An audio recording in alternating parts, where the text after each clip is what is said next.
This podcast may contain explicit language. Every time you leave me for a minute, it's like goodbye. A Place in the Sun is next.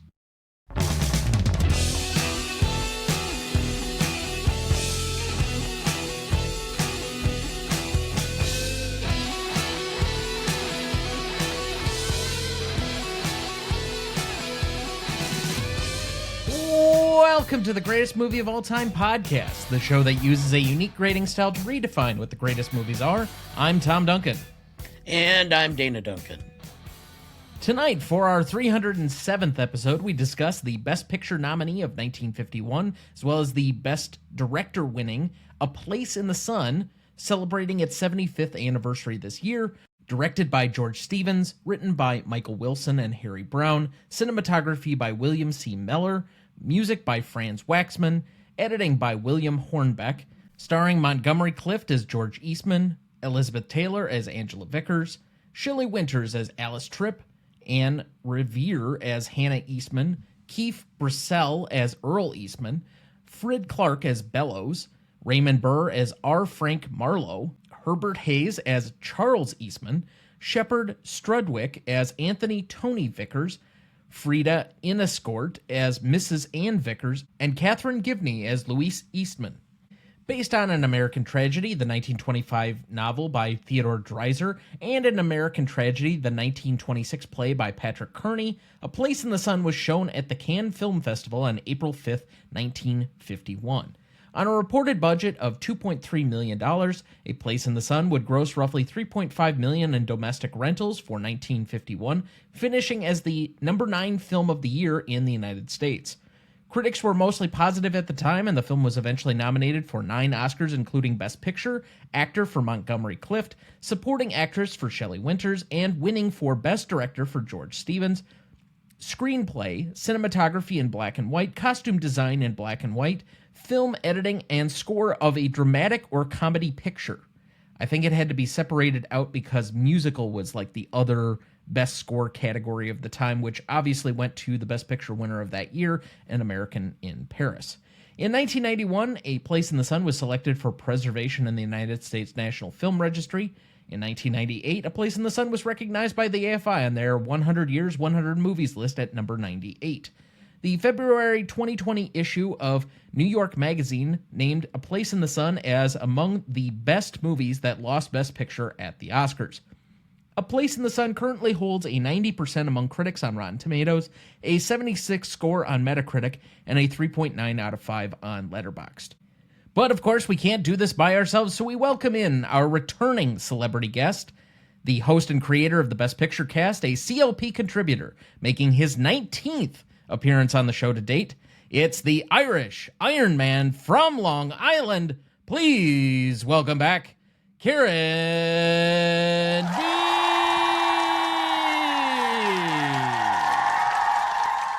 So good to be back in the G-Mode fold here. It's always a good time to return. This is my seasonal residence in the podcasting world. My podcasting lake house, if you would, here at G-Mode. And always like sipping on some brown liquor, talking to the Duncans, and talking classic cinema. Now, are you the rower of the boat or the rowee on our particular lake? I, think I might be the guy who disappeared somewhat many seasons ago. But I don't know. Maybe I'm the one renting the boats for $1 a day. Sounds good. Now, this is a film that you and I had talked off air many months ago that we were excited to show Dana. That you and I both appreciated this film in a way that we don't often hear many other cinephiles talk about it. I would assume your relationship to it is the same as mine, that for the AFI 98 list, you went and watched this film? Believe it or not, it's actually not. I came across this film because for Best Picture cast, we covered An American in Paris. And in doing the research about the Oscars at that time, and this is from, I believe, our second season, so a bit of ways back, 6 years ago or so.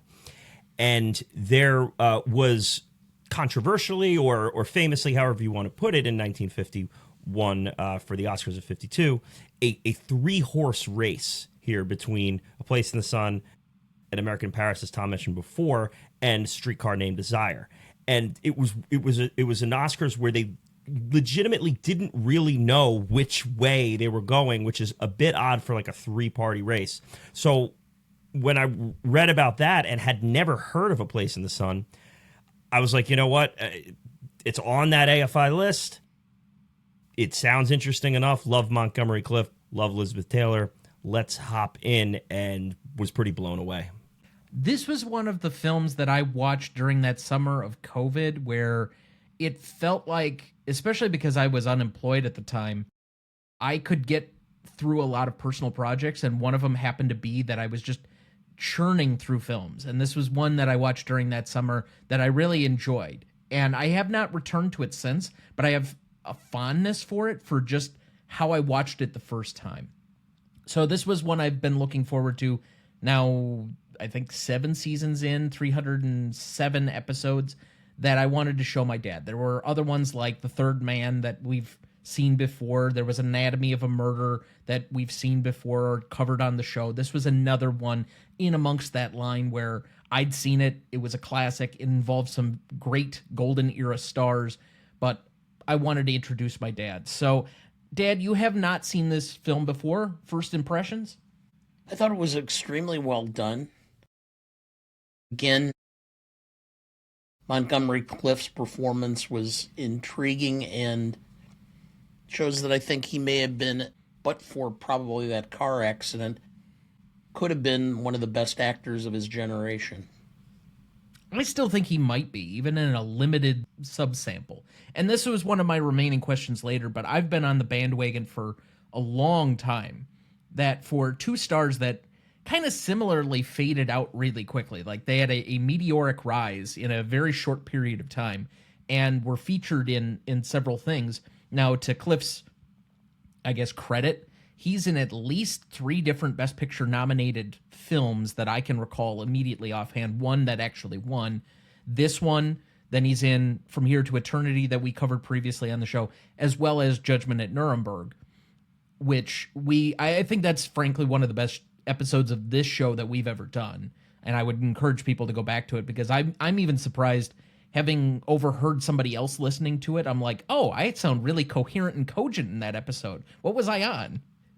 But regardless, I think that he had a better taste for particular roles, notwithstanding maybe like a Raintree County where he did that with a good friend of his, Elizabeth Taylor, which they got together as friends during the course of this movie. But I wonder also if his rumored closetedness also contributed a lot to his fading stardom.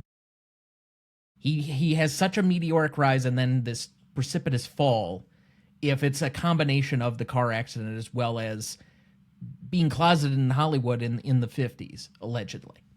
I think a lot of it had to do with the fact that being closeted like that, it became an internal turmoil, and I think he spent a lot of time inside a bottle. Yeah, by all accounts, he was a bit of a tortured soul, and many credit some of his unbelievable acting chops to what he was dealing with inside. And that just by looking at several different accounts across the industry seems to be a summation of Clift, and that also might have contributed to, his unfortunate early demise. Interestingly, this film and the whole year was very intricately related to the Actors Studio, because Shelley Winters was at the Actors Studio, Marlon Brando was at the Actors Studio, Montgomery Clift was at the Actors Studio, Carl Malden was at the Actors Studio, and at the same time, Shelley Winters' best friend at the Actors Studio was one Marilyn Monroe. Oh, I guess I didn't realize Monroe was at the Actors Studio as well. Yep. After she decided to become an actress, she ended up at the Actors Studio, and Lee Strasberg's daughter ended up becoming her acting coach and best friend. Okay. All right, that makes sense. But before we get too much further, do you have a plot summary ready for us? I do. A Place in the Sun follows a young, poor man trying to rise above his circumstances, but his choices lead him down a dark path. Montgomery Clift plays a factory worker, George Eastman, who moves to a new town in search of a better life. He begins a relationship with a kind but insecure coworker, played by Shelley Winters. Their relationship becomes serious, and she soon expects more commitment than he's ready to give. Everything changes when George meets a beautiful and wealthy woman, played by Elizabeth Taylor. He falls deeply in love with her and becomes obsessed with the glamorous life she represents. As he tries to juggle between relationships, the pressure builds. Faced with a life-altering decision, he considers a desperate and tragic solution. Thank you, Dad. Okay, so what is this film about? This is a tale of a man who couldn't keep it in his pants. No, it's obviously much more than that, but it could have simplified things at the workplace. There's a lot of intertwined personal chemistry, commentary issues going on here with this film. In what's a pretty plot-heavy film, there's a ton going on with the interaction of its characters, which are wonderfully portrayed. You get your male toxicity, your gaslighting, lying. This is an elaborate story of the boy who cried wolf in many ways. There's a little bit about love in there, sort of, a little bit about class structure, a lot of bit about class structure. It's hard for me to put my finger on one thing that this film is about, but it is commenting on a lot of issues that have to do with relationships and how they relate to a person identifying within class and society. Dad, you might have to forgive me for saying this, but the number one takeaway I had from this version, the second time watching the film, because the first time you're kind of watching to see what will happen, the second time you're just hoping he doesn't make the same mistakes. Always consult a lawyer. Yeah. One of the things that I thought seriously about this film, and I saw pieces of myself in this. I came from, not the greatest economically stable environment, not a real stellar, I had a good home life. Say that. I wasn't not at want for anything, but I just wanted more. I wanted a better status in life. So I purposefully went out and did things that were outside of anything my family ever thought or thought of even doing, let alone. And I saw that with him. He's striving to find a place for himself and separate himself from his family, from his mother, and from the life that he grew up in. And in the course of that, he kind of went through a spit and sputter. He wanted to get into the Eastman family, but by the same token, he was a lonely, tortured soul who was looking for, basically, I would say, the love that he probably didn't get at home.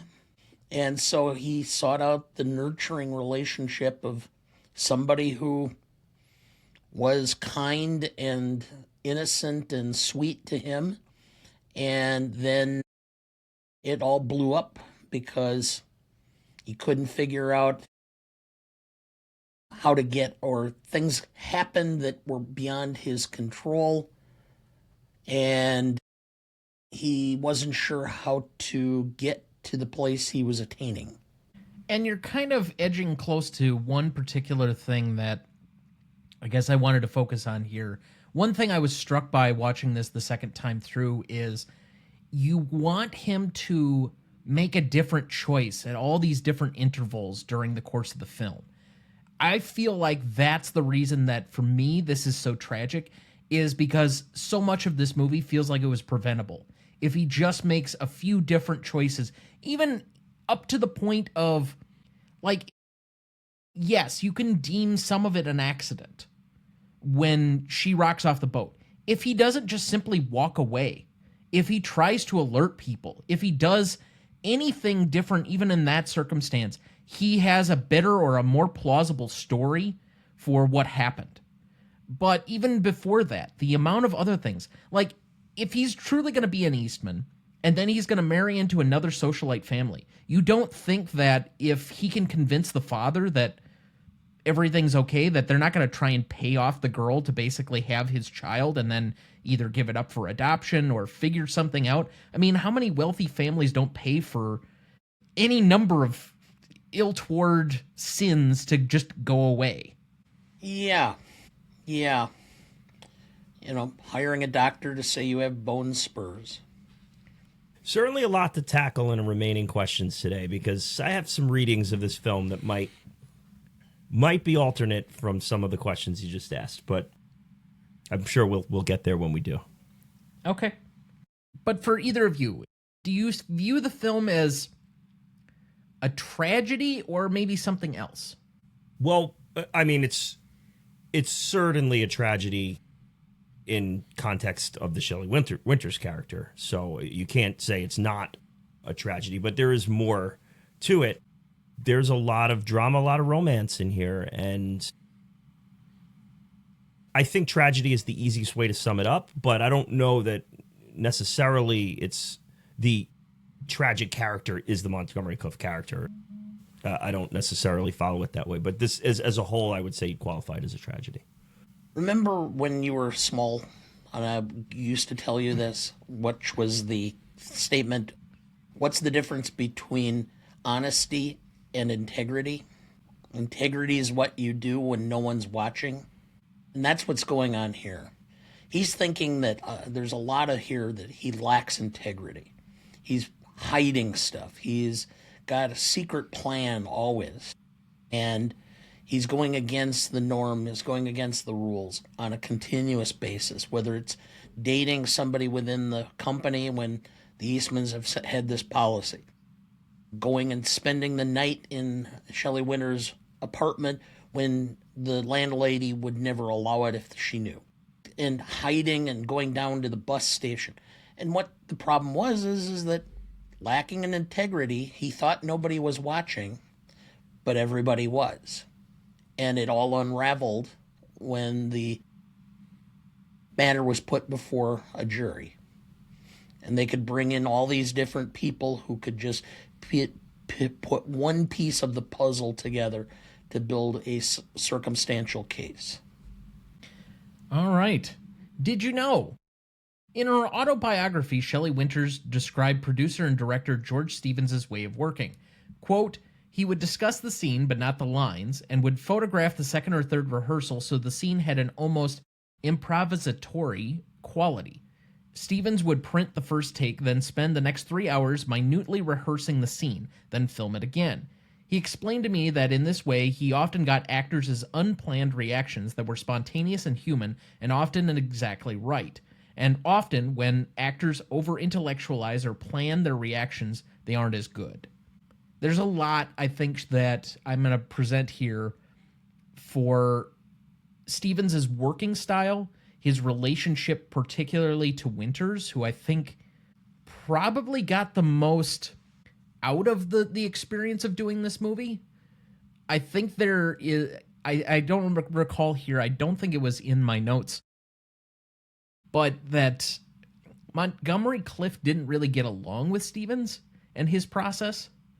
Whereas the other two seemed to have nothing but good things to say about him, even though he was very meticulous and exacting.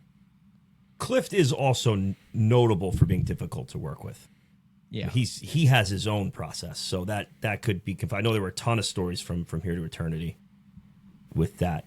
But in moving into my, you said 1920th appearance here at Gmote, I've learned to, I stay away from the IMDb trivia page, so I hear this stuff on air for the first time, and that is all extremely cool to me. Improvisational qualities of this film, which is not something I would have thought of, and maybe that's why some of these moments struck me so poignantly. I think it's something that, until it's pointed out to me, I don't always notice, because When a film is directed as solidly as this, it just feels like it falls into place.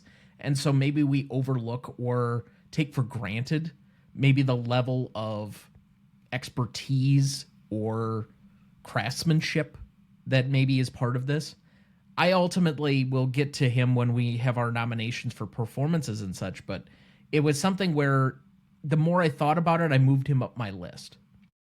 Did you know? Shelley Winters was determined to be tested for the part of Alice Tripp. At the time, she was being cultivated as a sex symbol, so the night before she was due to see George Stevens, she dyed her hair brown and bought some especially dowdy clothes, the kind she had seen when she had visited a factory to see how the girls who worked there dressed. She deliberately arrived at the meeting place early and sat in a corner. When Stevens came in, he didn't even notice her until he was about to leave, when he suddenly realized that the mousy girl in the corner was actually Shelley Winters. I wonder if she also gained a little bit of weight for this part. It felt like, especially maybe in the face. Yeah. Maybe it's just me. It's great casting for me because you can see that sex symbol beauty in there with her, which would draw him and distract him at the workplace. And with her portrayal of the character, you can see how his needle would move toward the Elizabeth Taylor, in addition to all the class luxury and all that too.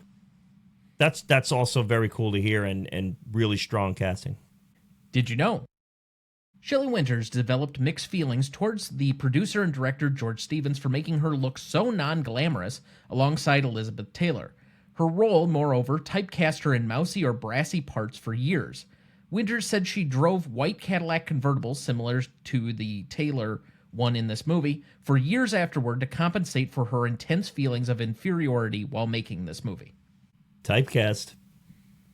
How do you think Jason Alexander feels? He's still walking around as George Costanza.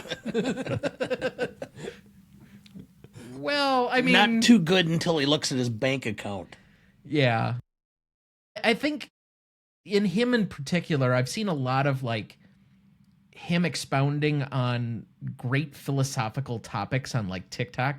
He's actually a very good interview subject because he seems to be very profound in a way that you wouldn't have expected because of how he plays that character on TV. But I think he's like a Shakespearean actor too. Mm-hmm. He's a really well-versed guy. Yeah. The interview I saw with him, he was talking about the fact that one of his professors said, "You're overweight and balding. If you really think you're going to be a leading man, you better learn how to do comedy." Yeah. Did you know?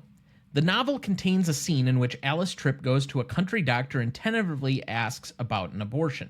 Shelley Winters relates in her autobiography that George Stevens initially planned to drop the scene because, quote, "It's rather censorable, but I think if we handled it delicately, it will illuminate the factory girl's terrible plight," unquote.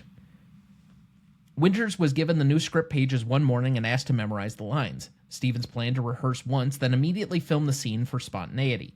Quote, "When he called action, I was already crying," Winters wrote. "I twisted my white handkerchief into a shredded ball. The scene was 9 minutes long, a full camera load. Boy, did I ever act." Stevens had Winters do the scene again after letting her realize that tears would only frighten the doctor and that Alice might try and refrain from, quote, "Of course, when we saw the 2 takes the next day, the one in which I followed his exact direction was remarkable, even if I say so myself. Every time I've seen that scene in a theater, every man in the audience groans and every woman weeps. George had taught me another lifelong acting lesson. Don't indulge yourself. Make the audience weep." Some nice little tidbits here after the fact. Yeah, I mean, I think it's George Stevens is a director that I feel deserves more awareness. Here I am in the middle portion of my George Stevens trilogy here at Gmote, and Elizabeth Taylor trilogy too. But the second stop for both. My first episode was Cat on a Hot Tin Roof, and then of course I did Shane in the George Stevens fashion, and we'll be capping both off when I do Giant with Peterson W. Hill, who was just on for Silence of the Lambs. That he was. I don't think we'll be doing a greatest story ever told, though. I doubt it, but it's at least under consideration. Swing It time was only probably. 109 takes to get John Wayne to say, "Truly, this man was the Son of God." If only to watch that one moment so that we can make fun of it. Trolley. Yeah. Did you know?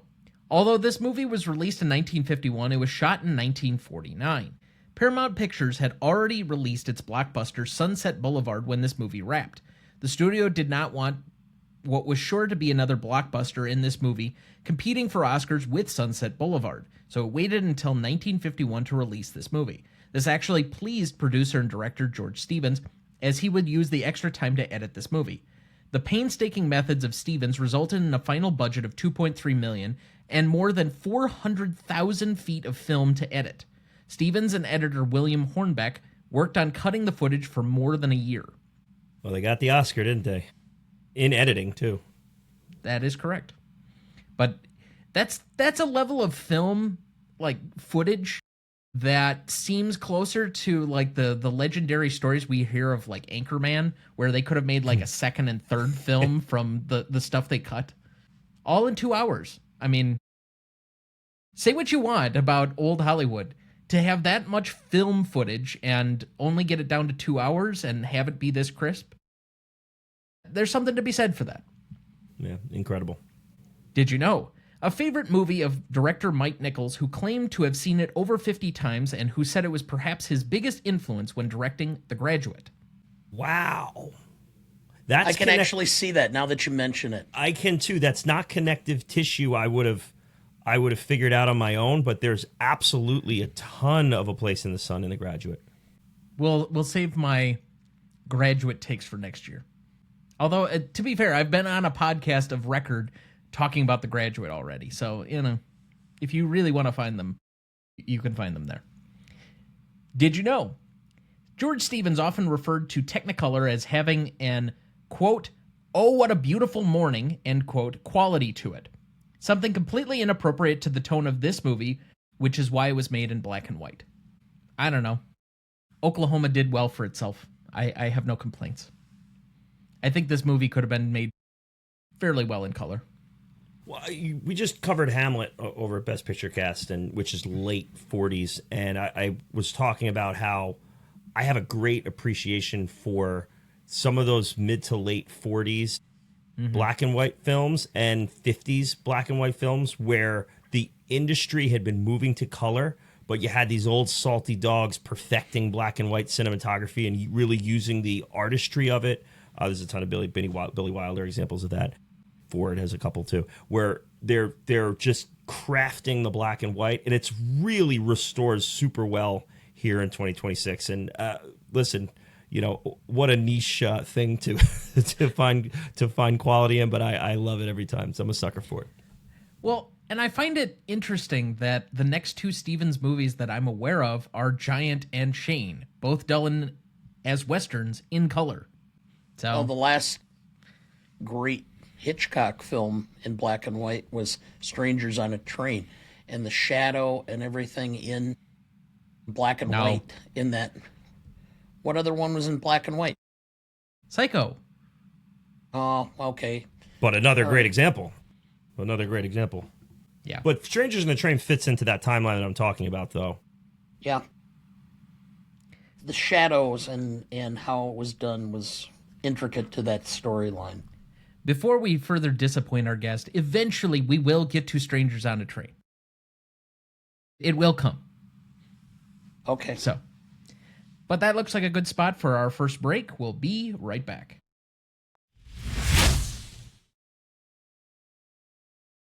Before we jump back into the episode, next week for our 308th episode, we welcome back five-time club member and CLP contributor, host and creator of Shea Cinema, Sarah Shea, to discuss The Public Enemy from 1931, celebrating its 95th anniversary, directed by William Wellman, written by Harvey F. Thu, cinematography by Devereaux Jennings, music by David Mendoza, editing by Edward Michael McDermott, starring James Cagney, Jean Harlow, Edward Woods, and Joan Blondell. You won't want to miss that one, so watch ahead of the show by searching the Real Good app to find where it's streaming for you.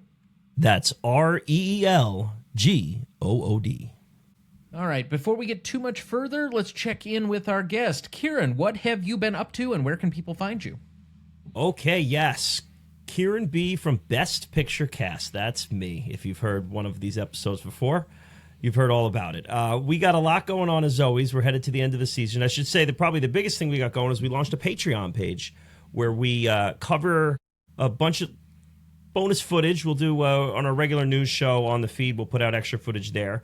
We also have a series called the VHS Lounge where I have a different person come in to my VHS Lounge as featured behind.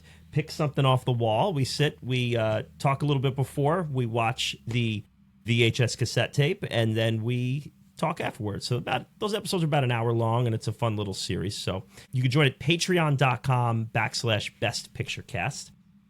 As far as episodes for the regular Best Picture Cast coming out, we just recorded a batshit crazy episode on Hamlet. Whether or not you are a fan of Hamlet. Actually, it's probably better off if you're not a fan of Hamlet or Shakespeare to tune in, because I don't know how much justice we did to these scholars out there. But we had a lot of fun with it. We have an episode on Kramer versus Kramer we're going to record later this month, and that will conclude our 6th season. We also have episodes that have already come out on Gandhi, which is a sometimes maligned Best Picture winner. Tom, you're a big defender of that. I had to get on my defending shoes for Terms of Endearment, the 80s winner, which I'm a big fan of. The people I was with, not maybe so much. The episode really did a ton of downloads, so that was a bit of a surprise. Sometimes you never quite know the ones that are going to pop off.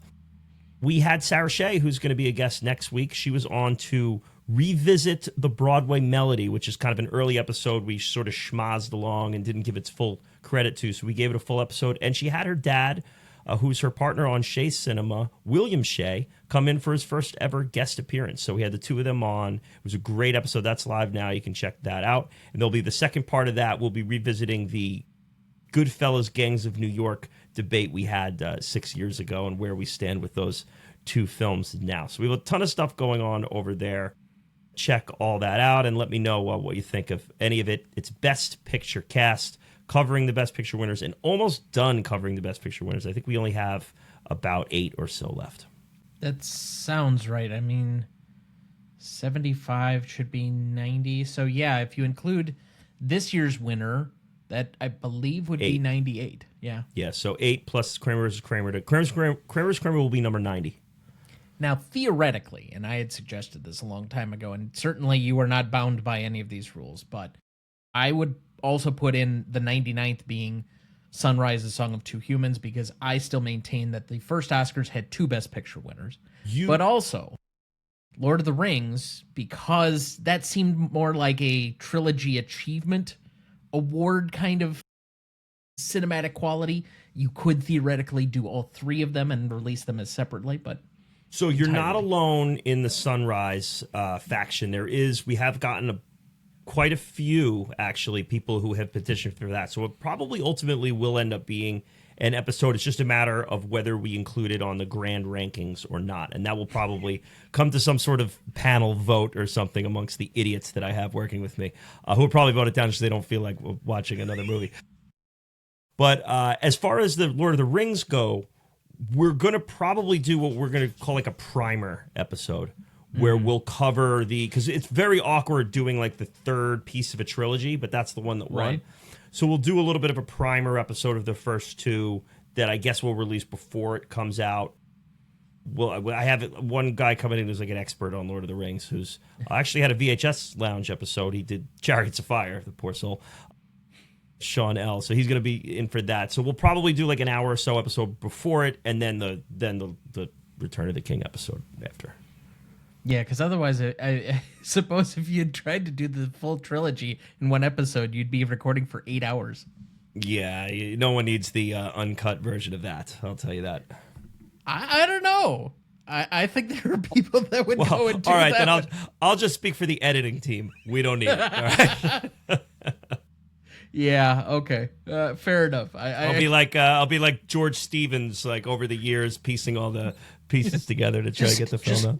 Just post the entire thing on your just raw account, and then I'm sure that there will be Lord of the Rings fans who will just go, it was only 8 hours. Yeah, that's true. Maybe we'll record it by hiking so I can get some exercise in. Go on a hike and a quest while we record. So, a couple of other small announcements. If you have not yet had a chance to journey over to First Watch Rewatch, that is the extra show that I've been doing with Sarah Shea, who will be on the show next week. And we've been covering the first season of The West Wing, so check that out at your leisure. It's really not edited, so that can be both good and bad. Entirely up to you, but we'll probably be switching it up as to what we're covering at the end of the season. I think we only have like 3 more episodes that we're recording on that before we would move on to something else potentially. We're only doing like a season at a time of various different shows and then gonna just continue to switch things up. Additionally, I do want to welcome our newest listeners from a new country, and that would be the Federated States of Micronesia. So welcome to the show.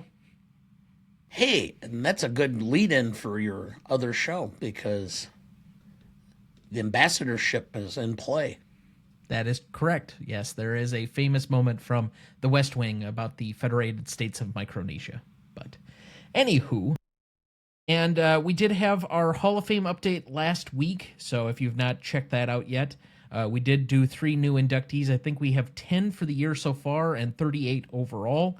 That is also available on the website. But yeah, lots of things going on in the podcasting world as we taper off from yet another award season. And let me just say, the Oscars planning out ahead that they're going to do 2 more programs in March. Fuck you. And fuck you. Should have been in February, like all of us wanted. All of the people who actually pay attention to this shit. I don't know why we keep drawing it out in a digital age when everybody can just vote online. It's probably because everybody has not seen the nominees and waits till the last frickin' second to watch everything so that they can vote. So they need an expanded timeline in order to be able to watch the shit.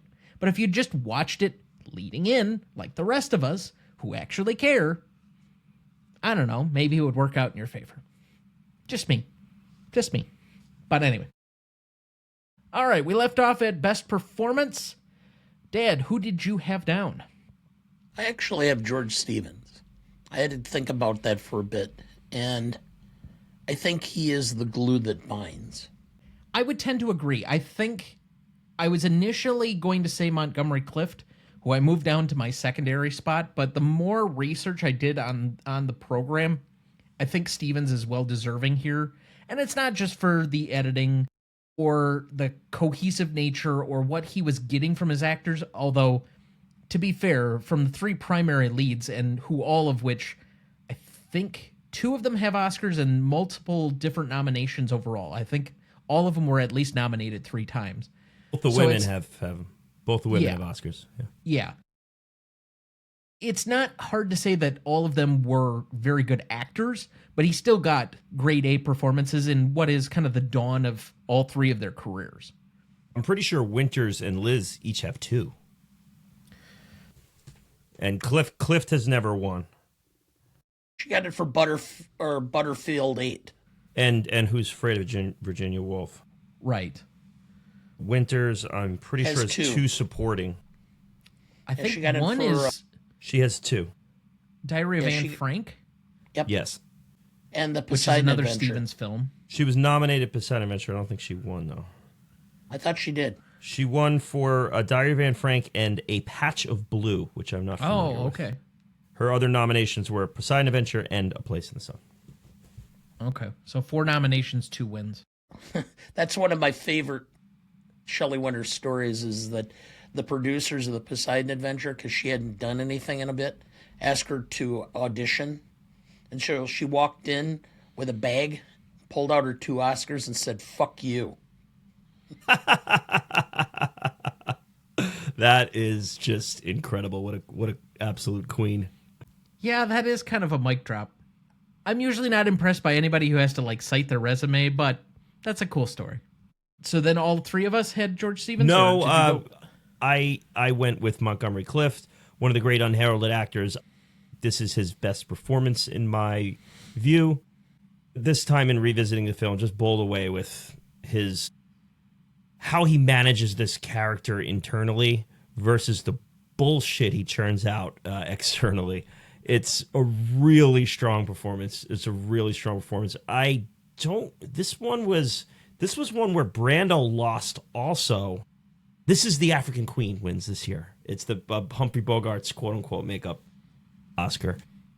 So I would have, with all respect to Marlon, I would go, I think this should have been Clift's win. I thought he won in 52, but give me a sec. Bogart? Yeah. Nope, you're right. It was... African Queen was 51. Okay. Yeah, I mean, kind of a stacked category with Clift for this movie. Brando in a fairly significant role. Frederick Marsh for Death of a Salesman. Yeah. And then Bogart finally wins his Oscar. Although, to be fair, Bogart should have won an Oscar well before that. So you could say this is maybe one of those makeup Oscars that pushes somebody else out, and et cetera, and we can have those fights many times. But and he's good in African Queen. It's not like he didn't have to get mauled by a bear to get it. Yeah, he got mauled by Katharine Hepburn though. He didn't have to say hoo-wah. Well, if you ever want to, I read excerpts. I've been meaning to read the book, but there's the making of the African Queen. I mean it.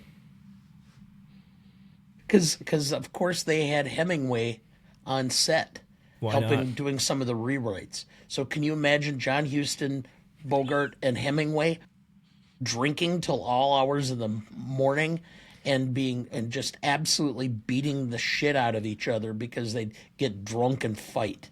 Well, Eastwood did a film based on the making of African Queen where he plays the John Huston. Yeah, White Hunter, Black Heart is the name of the film. It's like a late 80s film, and he plays the John Huston character. It's a fictional rendition of it, but that's what it's supposed to be. I don't think it's so much that they were constantly drinking. Yes, it's partly that, but it's also what were they drinking? Elephant tranquilizers, possibly. Because those three, you needed some strong stuff. All right. Best secondary performances. I had Clift here. A lot of the same reasons we've talked about. I guess I have never really thought about what his true best performance is. I really love him in From Here to Eternity. I love him in Red River. And those are the primary ones that I've seen him in. But it would be hard to really say that this isn't his best. Boy, I don't know. That's a tough call, but he's very, very good, very affecting in this movie as somebody caught between situations. You're rooting for him at all times, which to me is why the movie ends up working in the end, is that you're rooting for him to make a better choice. And because he just never does, it's why the movie is so tragic in the end. But a lot of that is his ability to waver back and forth where he doesn't know the right answer. He's caught between things. He feels so uncertain of everything that he's trying to do. And he's caught up. Like, he's not one of those that feels malicious, but that he has a conscience. And yet he feels like he has no other choices. And as a audience member, he has plenty of other choices. But he just never makes anything else. I think in part the reason these choices are so limited is I think emotionally he's stunted by his upbringing. He just never had an opportunity to have to wade through various situations. Everything was very cut and dried for him. They sang on the street, went to church, prayed a lot, end of story. Well, and I think the other part of it is when I get into trouble, usually my first call is to my attorney on retainer, who happens to be on this episode. I just wonder if he had the support system to really trust anybody outside of himself. And I think maybe that's also part of the downfall here, is if he relies on anybody else, if he asks for any advice, this might have gone a different situation. You know, I think you guys are a little more forgiving of the character there than I am. Not to say that you're right and anyone's right or wrong, but this character to me is really kind of sinister. And you know, at one point they say, this is not meant to be a religious comment, so don't anyone, if you're about to roll their eyes, don't roll their eyes. At one point they say you broke all 10 commandments, and I'm sitting there counting and I'm like, I think he actually does break all 10 commandments in this. But again, not making any religious difference there, but that's just hard to do in a 2-hour movie. The amount, what he does to the Shelley Winter character alone is just so tough to watch, man. It's tough to go through this thing. Like you said, I love what you said about you're constantly rooting for him to make better decisions. That is great directing and great screenwriting and great performing from the actor there, because the movie doesn't work if we don't do that. So that's very well said, Tom. All right, let's go through these because I feel like this is a fun exercise for me. Okay. You shall have no other gods before me. That one is quite clear. He obviously his god is Elizabeth Taylor, and you know what? I'm with him on that. All right, I broke that one too. You shall not take the name of the Lord your God in vain. He says "God damn" at some point, right? Oh, okay. I couldn't get away with it on there because it is 1951. Remember to keep the Sabbath day holy. He ain't keeping the Sabbath day holy. He's out there drinking mimosas and playing tennis with Elizabeth Taylor there. He's pushing people off of boats on a Sunday afternoon. I will definitely grant you honor your father and mother. He clearly does not do that. Yeah. You shalt not kill. You shalt not commit adultery. Both of those are in here. You shalt not steal. You shalt not bear false witness against your neighbor. Now, theoretically, he lies a lot in this movie, but is he technically bearing false witness? Because it's never against a neighbor per se. So if you really want to be parsing the words, I'm not sure, but... What about sneaking into the landlord's house? Is that not bearing false witness to the landlord who has strict rules about what's being done on her property? Well, I mean, he does give the false name, so he's clearly lying about a lot of things in this movie. The question I would have is does he ever specifically lie to hurt someone other than himself? I mean, he's making the kayak guy liable with his plan. I mean, he's really disregarding other people throughout this entire film. I'll call that one in the half range, but all right, fair enough. You shall not covet your neighbor's wife. Technically, nobody that he's coveting in here is married, so... But then... That's fair. You could say that it's kind of in the nature of adultery, somewhat. You shall not covet your neighbor's goods. That one, he definitely breaks. 100%. So I think there's a very good case for at least 5. You can make a decent case for another 2. There are at least 3 in here that you're going to have to really make a... Yeah, we don't know what the other 5 commandments were since Mel Brooks dropped them. Right, the 15. Another film we'll be covering here in a couple of months. There are 10 commandments. But, Dad, did you also have Clift here? Yes. I had Shelley Winters was my secondary.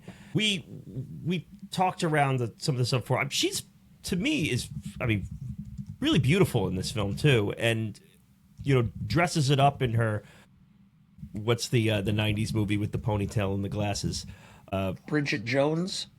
I'll move on. I'll come to me later. But where basically you take the glasses and the ponytail off and you're a pretty woman. Oh, so, she's all that. Yeah, she's all that. There you go.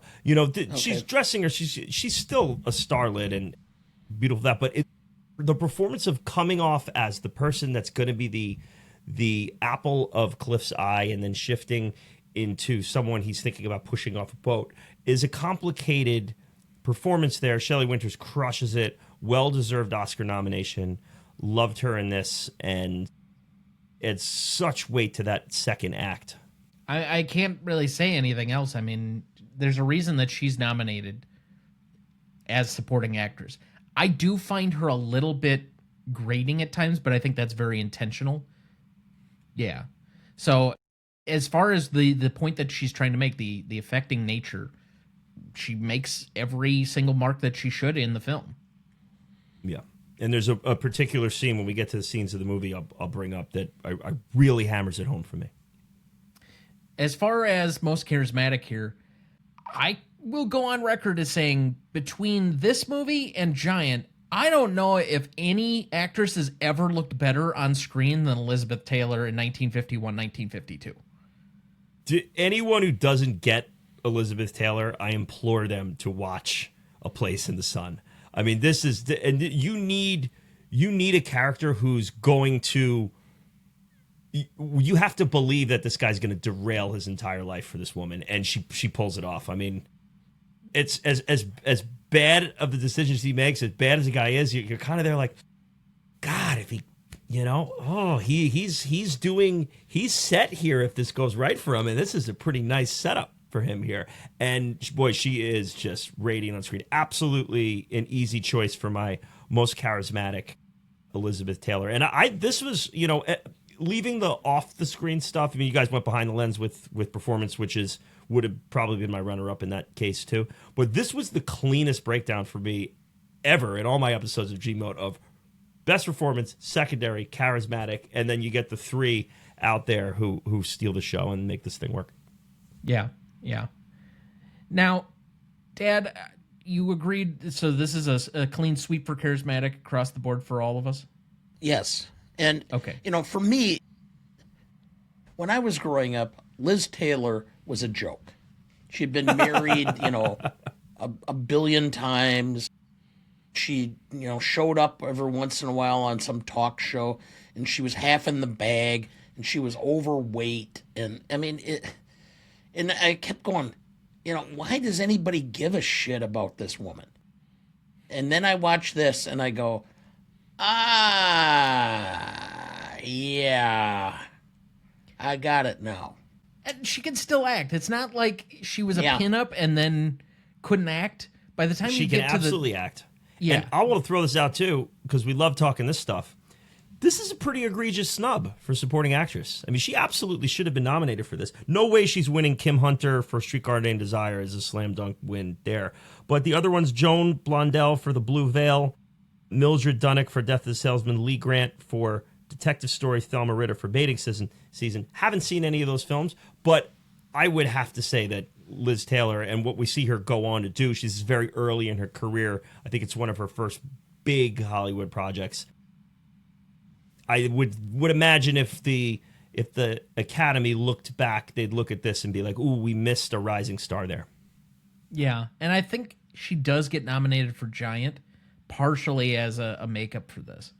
She's great in Giant, too, though. I would say that she again, just fucking knockout. But, all right. I think she's nominated 4 years in a row and finally wins the fourth year. If it's not 4, it's 3. And Giant is in one of those mixes there. Butterfield 8 is the one that she finally wins for. It's the last one on the train of that she wins. It's either 3 in a row or 4 in a row. Yeah, and then she has that kind of, I guess if you could call it, for her late stage career renaissance by doing Virginia Woolf, and God, I mean, one of the most ridiculous great performances I think I've ever seen by an actress. Tough watch, but wow. Mike Nichols again. Yeah. We'll get to that later on. So, anywho, before we jump further, I see this character as very tragic, and I'm wondering, and this comparison just occurred to me. Do you see this character more as Tom Ripley from The Talented Mr. Ripley? Though I have the VHS tape right behind me here, I am yet to see Michael Angelis's Talented Mr. Ripley. I've never seen it. Yes, you have, Dad. You watched it with me. I only watched part of it. You watched like more than half. Okay.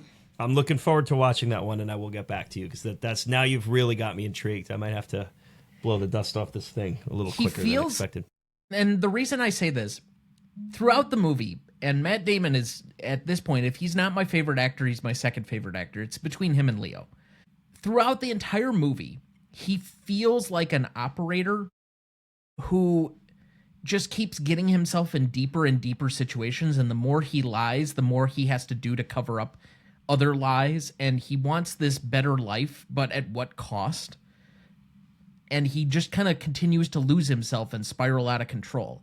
And I guess if you view Clift in more of an operator position, I wonder if people would see him in that light. I don't necessarily when I watch this film, but that feels very much how you're saying you think he is, that he's much more sinister. And there's a degree or a point at which I think in The Talented Mr. Ripley where he just goes a little farther than you ever think he's possible of going. And it's just like an oh moment in that film.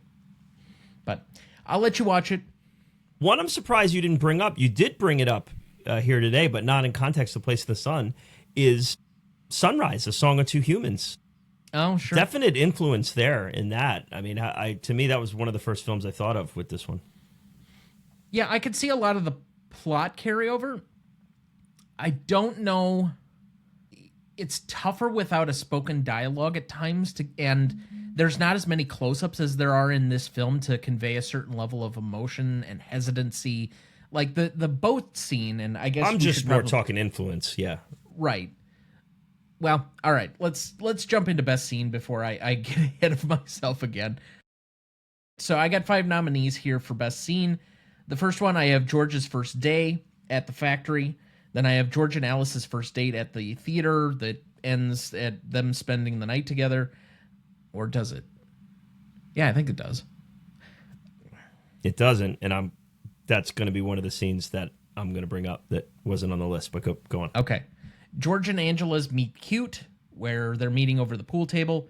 Then I have at the lake, and then I have George on the stand. So obviously you said that you were going to bring up a different one. Yes, when he comes home to Winters in the bed, and she's got the birthday cake waiting for him, and there's that, like, you know, it's his birthday, and he's like, oh, well, you know, it went late, you know, the partners, this and that.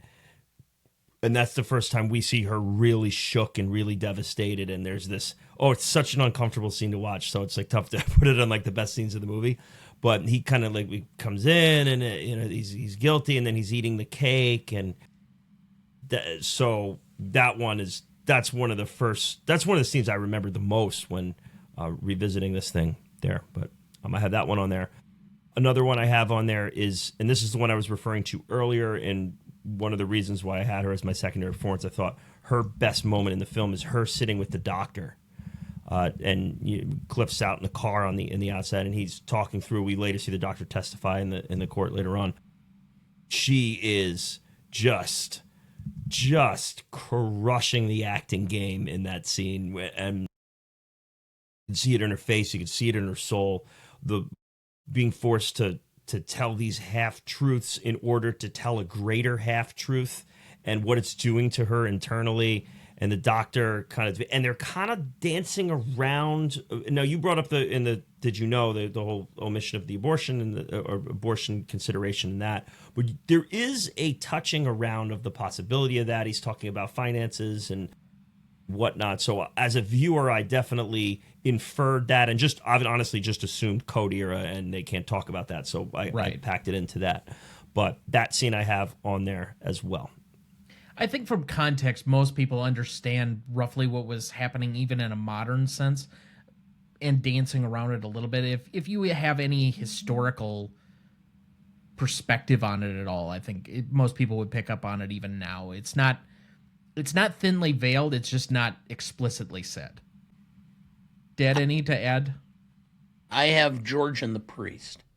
And the purpose of that is basically to make it clear that you should not feel sorry for him as being some sort of, innocently tragic figure, that his behavior and conduct throughout this period is what led to this. Yes. Love that. Okay, so then we have, I think, 8 here. George's first day, George and Alice's first date, George and Angela's meet cute, George's birthday, at the doctor, at the lake, George on the stand, and George and the priest. Out of these, what do you think is the best scene? I have George's first day. I think it sets the tone of who he is, what he's about, and what he's capable of doing. I think I will go with at the lake. There's an effect that Stevens borrows from Hitchcock in that scene that I really love, which is he does the straight down the barrel camera shot of putting somebody in frame, looking directly into the lens, as it's like a first person perspective type of thing, where you're jumping inside Clift's body, and then he, I guess, reframes it and shows only Clift, but Clift looking off to the side. So it's not like it's a first-person perspective. You're getting basically the reaction shot from him. And they keep flipping back and forth between that to show that he's conflicted throughout that entire sequence up until the point where they fall off the boat.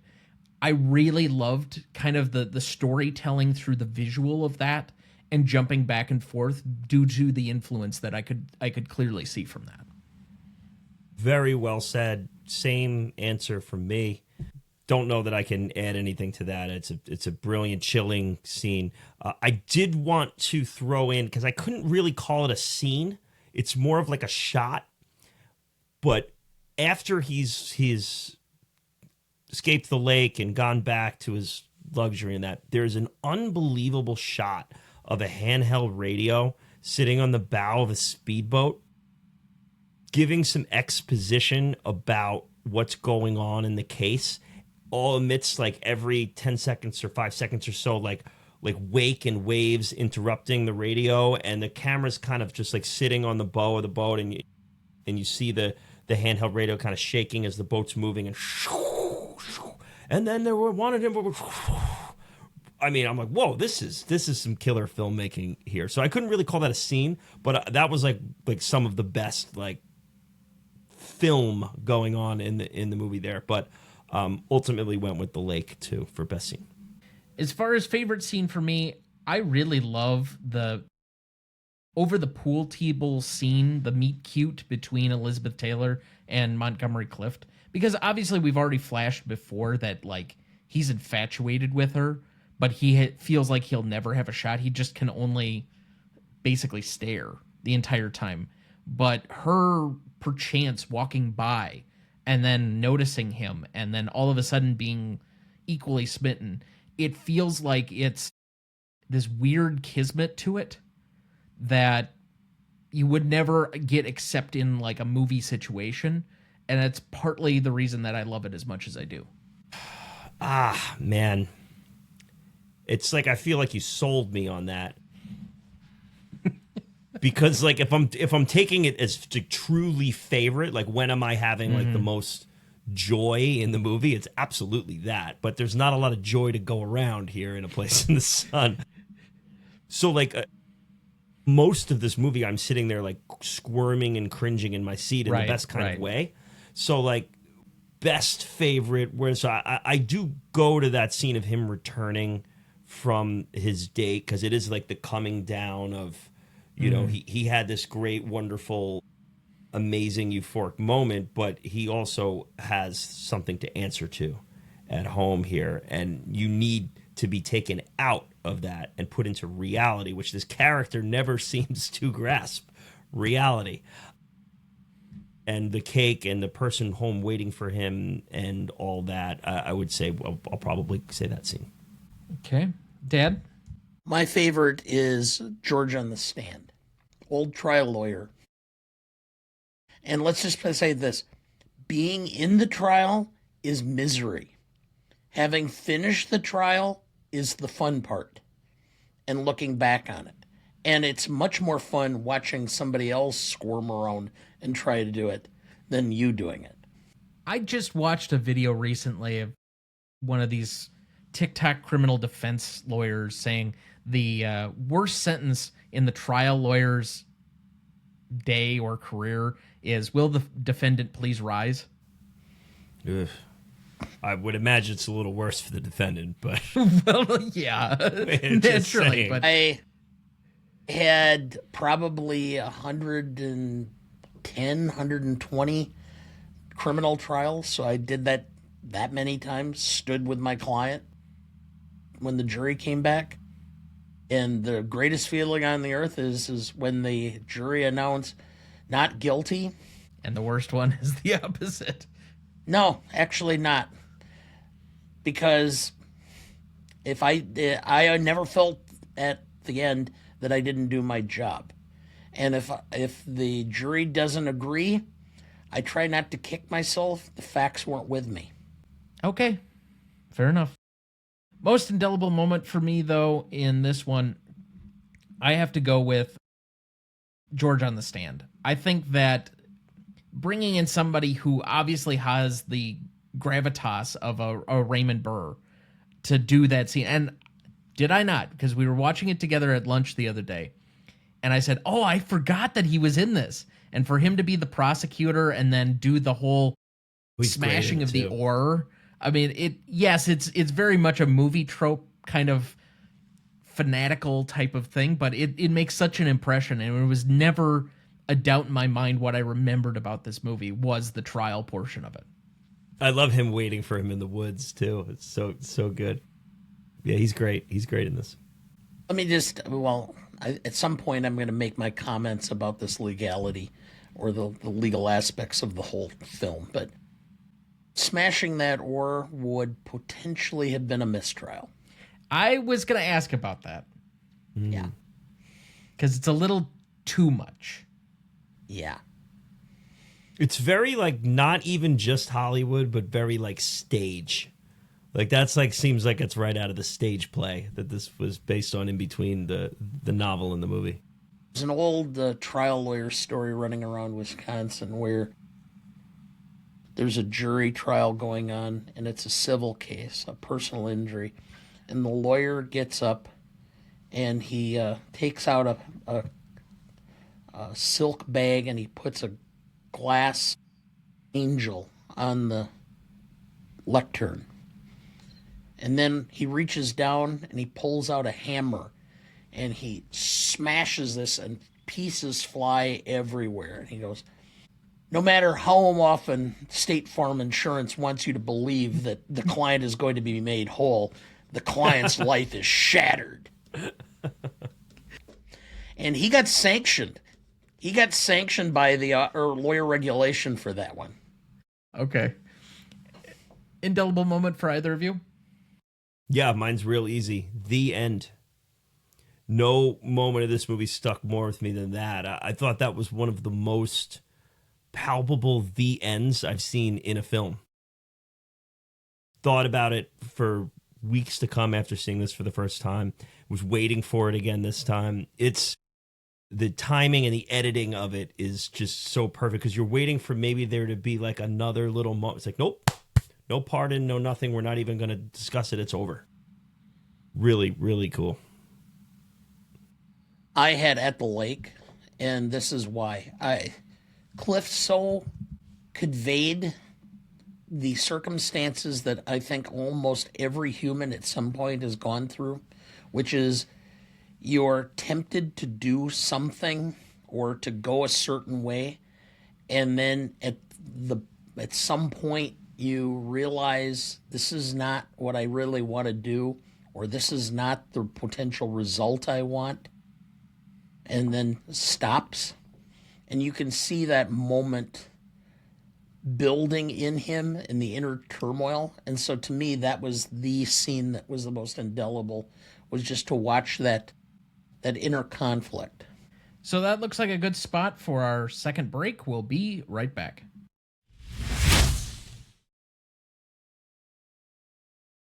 Before we jump back into the episode, and before we get to the Stanley Rubric in a minute, if you're ever curious about our Master Greatest Movies of All Time list that has every graded movie we've ever discussed on the show, there's a link in the episode description of every episode of this show, or you can go to RonnieDuncanStudios.com and find it as the top entry on the Greatest Movie of All Time podcast show page.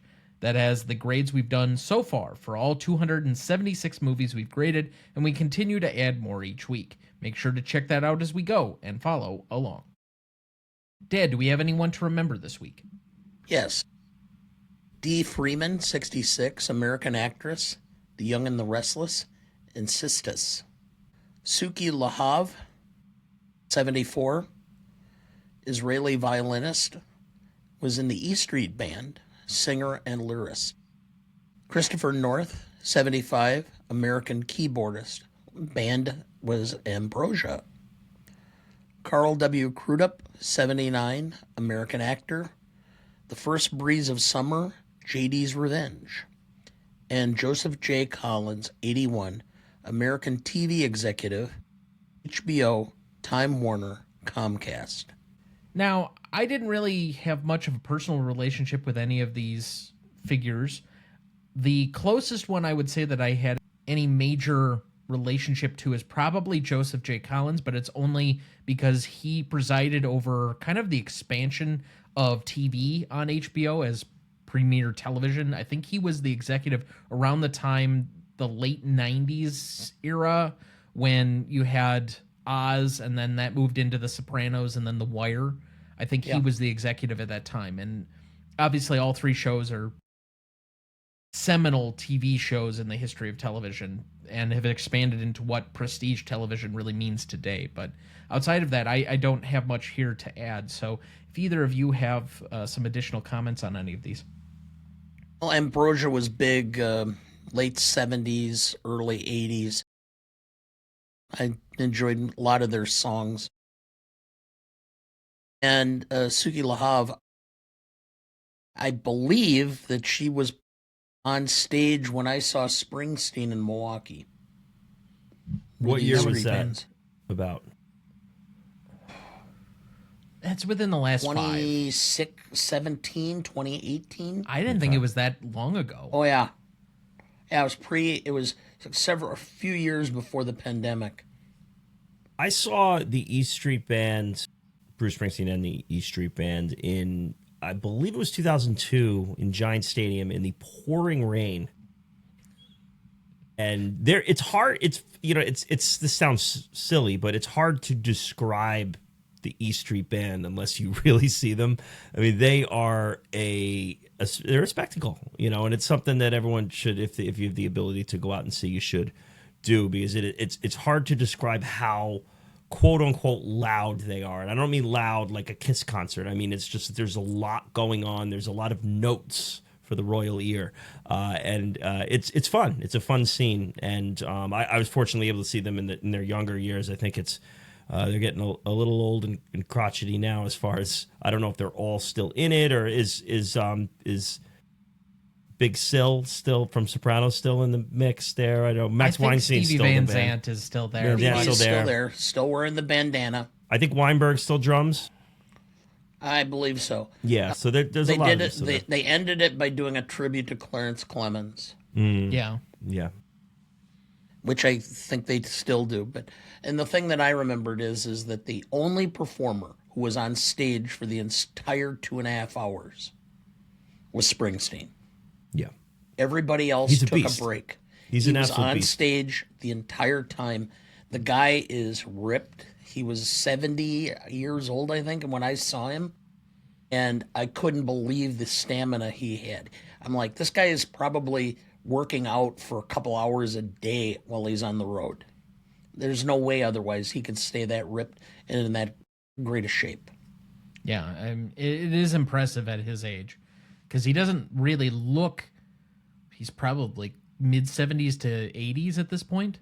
And I think he's like 75, 76. 76 is correct, yes. But yeah, definitely holding up well for his years.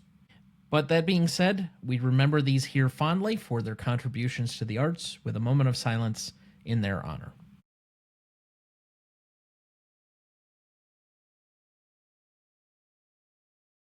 Thank you. Okay, let's move to best funniest lines. For a movie that we've talked about a lot, that we all appreciate, I really don't have a whole lot here. It seemed to be kind of a dialogue somewhat free, at least of particular meaning movie. So my first one here, I have Angela. Seems like we always spend the best part of our time just saying goodbye. I have I love you. I loved you since the first moment I saw you. I guess maybe even I loved you before I saw you. And that is from the Montgomery Clift character. Angela. Men are so disgustingly prompt. I think they do it just to put us women in a bad light. By the way, I looked it up. I'd seen the statistics. 6.5 months of a man's life is spent waiting for a woman for a social engagement. I'm not touching that with a 10-foot pole. Look at me. The guy who's been married for 37 years, who set the tone early on in a relationship. All I will say is stuff. You're gonna hurt your street cred as Dana, man of the people here. Yeah. I had that line too. But Angela, every time you leave me for a minute, it's like goodbye. I like to believe it means you can't live without me. I have one more too, and like you said, Tom, is it's like this is very like kind of heavy plot movie, and then just watching the characters interact with each other. It's not really a super quotey deal, but I have one more, and this is just Guy in the background as turmoil is coming out.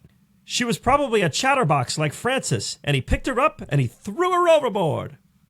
Angela, I'll love you for as long as I live. George, love me for as long as I have left, then forget me. So I'm out. Sounds like Kieran's out. Do you have any left? Yes, the one that made me cringe. George Eastman. If he's innocent, I'll get the best defense I can get for him. If he is guilty, I won't spend a single cent to save him from the electric chair. You don't have the options to do that. You either pay for the defense or you don't. So, yeah. Is he referring to appeals? No, he's talking about paying for the defense attorney. And I think that's one of the reasons why they paused it at that point and said, I believe him.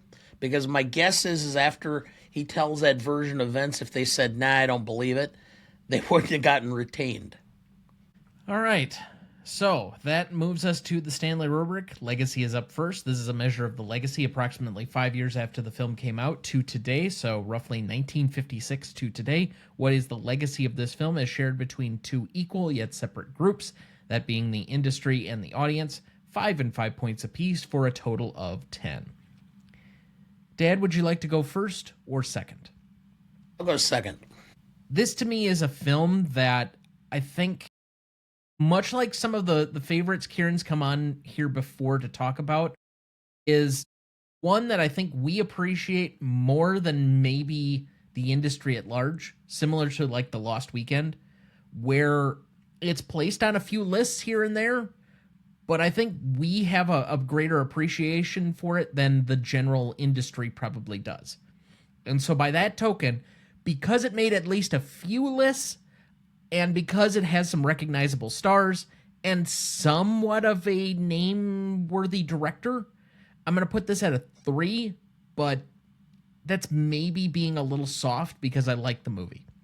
As far as the general audience, and this is for Kieran, 0 people had heard of, seen, knew about, watched this film in our office poll.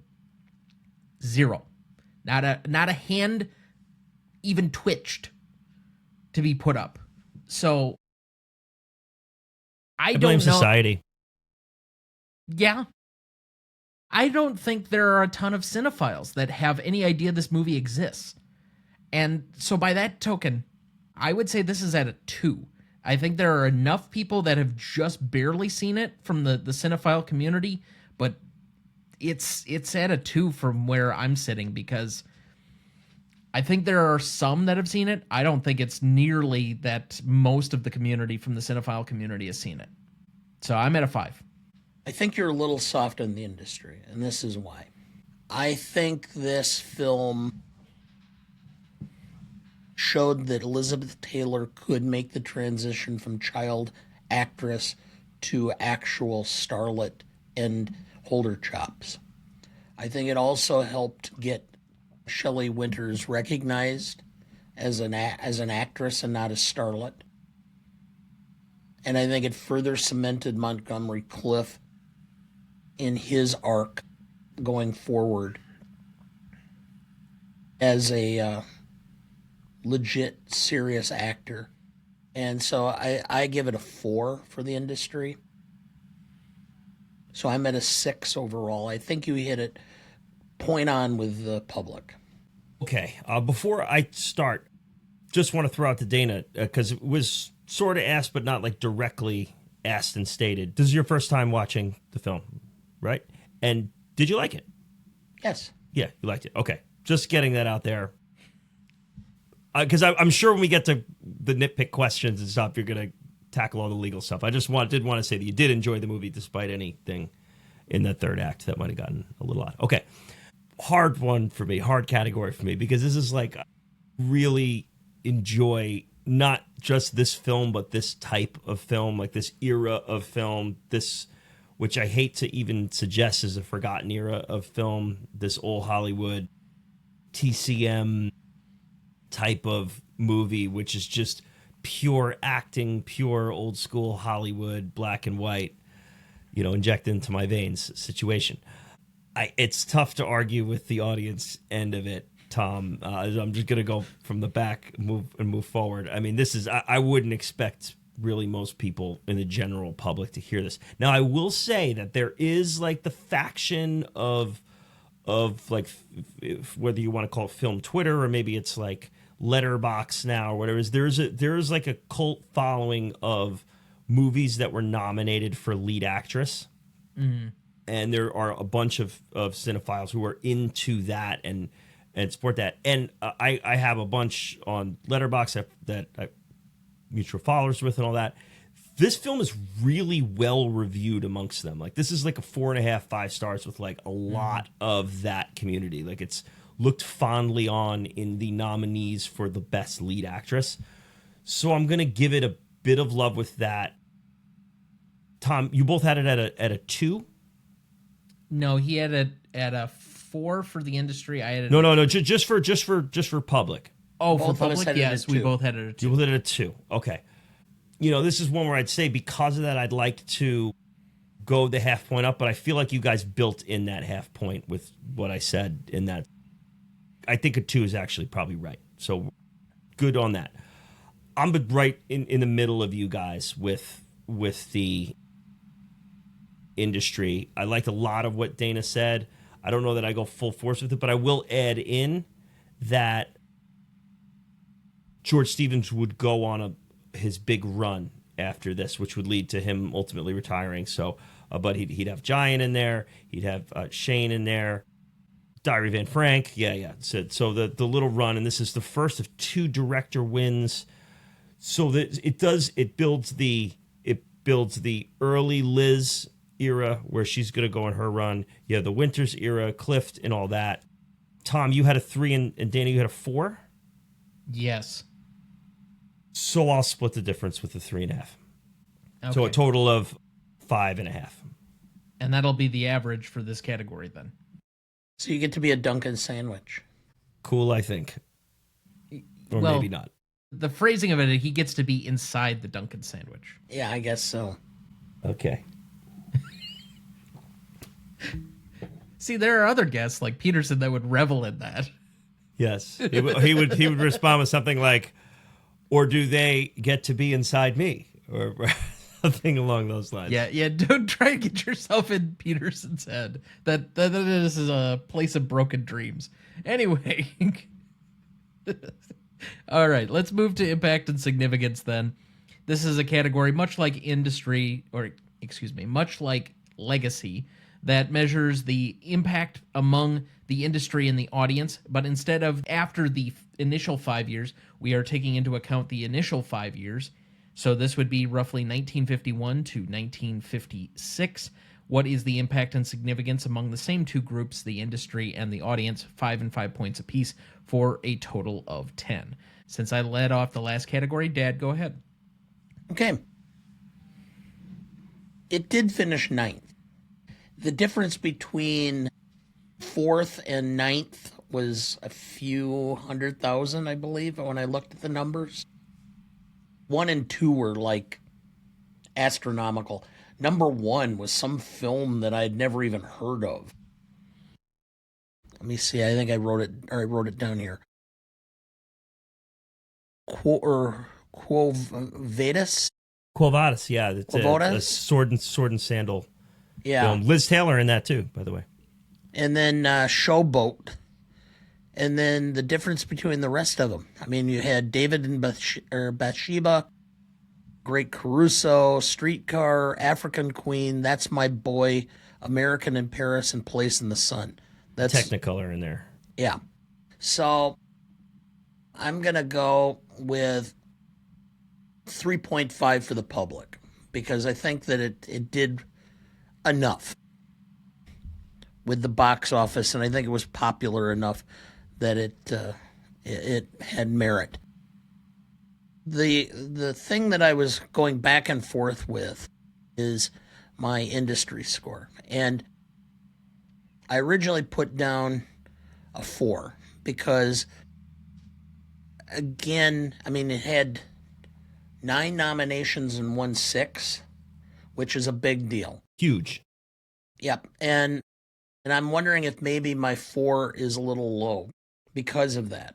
And the fact, too, that, Kieran, you pointed out that this started George Stevens' run. And I think getting Best Director was a huge deal, giving him the chops to basically get a green light on any project he sought. So I'm going to go up a half point on there to 4.5, so I'm at an 8. Yeah, I'll make it pretty easy because I have the same score on both ends. I have the 3.5 and the 4.5. This is basically the de facto Best Picture winner. Just if you look at like all the standings, it seems like maybe they wanted to just kind of go with something a little more lavish. I think there was some push and pull between Streetcars Are. American in Paris won all of the color because this back then they split the color and the black and white technicals. American in Paris won all the color technicals. Place in the Sun won all the black and white technicals. You had Streetcar Named Desire took all the acting for the most part. And then you have your director went this way. So really, like if you took the lump sum, it's like this probably really could have or should have been the Best Picture winner, and they split the difference with that. I actually don't hate the decision to make American in Paris a Best Picture winner. In many ways, I think the direction might be worthy of a win in American in Paris. The problem is that the director didn't direct the movie. Gene Kelly did. So it wasn't getting it. Then, you have that with George Stevens. But long story short, I agree with Dana with his 8, 4.5, and 3.5. American in Paris wasn't even the better film between it and Singing in the Rain. But of course, I think longevity requires you to have much different idea of history. Just the complication. The complication with that is it's the next year, and there are so many similarities that they just rewarded that. They're not going to reward it again, and it's a big misstep. In reality, they probably should have given Picture to Place in the Sun this year, and then Singing in the Rain, I'm almost certain would have won the next year had Place in the Sun won this year, and Place in the Sun was probably really close. So what alternate cinematic universe would we be living in if that happened? I actually really like An American in Paris. I had it at 4 stars on Letterboxd, and I'm a big defender of it. I had this Place in the Sun at 4.5. So, yeah. I mean, I remember liking it, watching it before, and it's been a while since I've seen it again, so it's probably worth a rewatch. Singing in the Rain is just so familiar and such a comfort movie that throwing that on at any time, I think it gets... An American in Paris kind of gets I'm trying to think of what's kind of the King's Speech treatment. Because something else didn't win, it kind of gets pushed down a little. Yeah. It's Chuck on Happy Days. Okay, well, that I'll say... For all our 70 and 80-year-old residents here, I mean... TV junkies. I'll say I've seen, at this point now, I've probably seen American Paris like 7 times, and I think it's gotten better every single time I've seen it. Like it grows on me as I watch it. And that end ballet sequence is just chef's kiss. But anyway, not an American Paris podcast. I'm not going to argue with either of you on the 4 for the audience. I think that even though it finishes 9th, it's kind of in a glut of a variety of different movies, and this is a more tragic film. It's a little bit of a harder sell. I don't think it did poorly. I wouldn't put it up near the top with a 4.5 or even a 5, but there were some cultural things that did come out of this movie, particularly the dress that I think Elizabeth Taylor wears at the meet cute ends up becoming like the prom dress for most of the 50s out of this movie. So, I mean, that's another one of those Edith Head creations that just goes on a Is this an Edith run. Head? Yeah. Is this an Edith Head? Oh my goodness. She's just an icon. Well, she's the only costume designer we have in our Hall of Fame, and she's probably covered more movies individually that we've covered than probably anybody combined almost. Yeah, she's incredible. I think we've covered like 20 some of her movies because she probably produced or did costume designing for probably 20 a year. But anyway, the one thing I will say, and I have this at a 5 for the industry, it's not necessarily because of the strength of this movie, which I think you can make a very good argument. 9 Academy Award nominations, 6 wins, and a Best Director. If this wins Best Picture, it's a clear 5.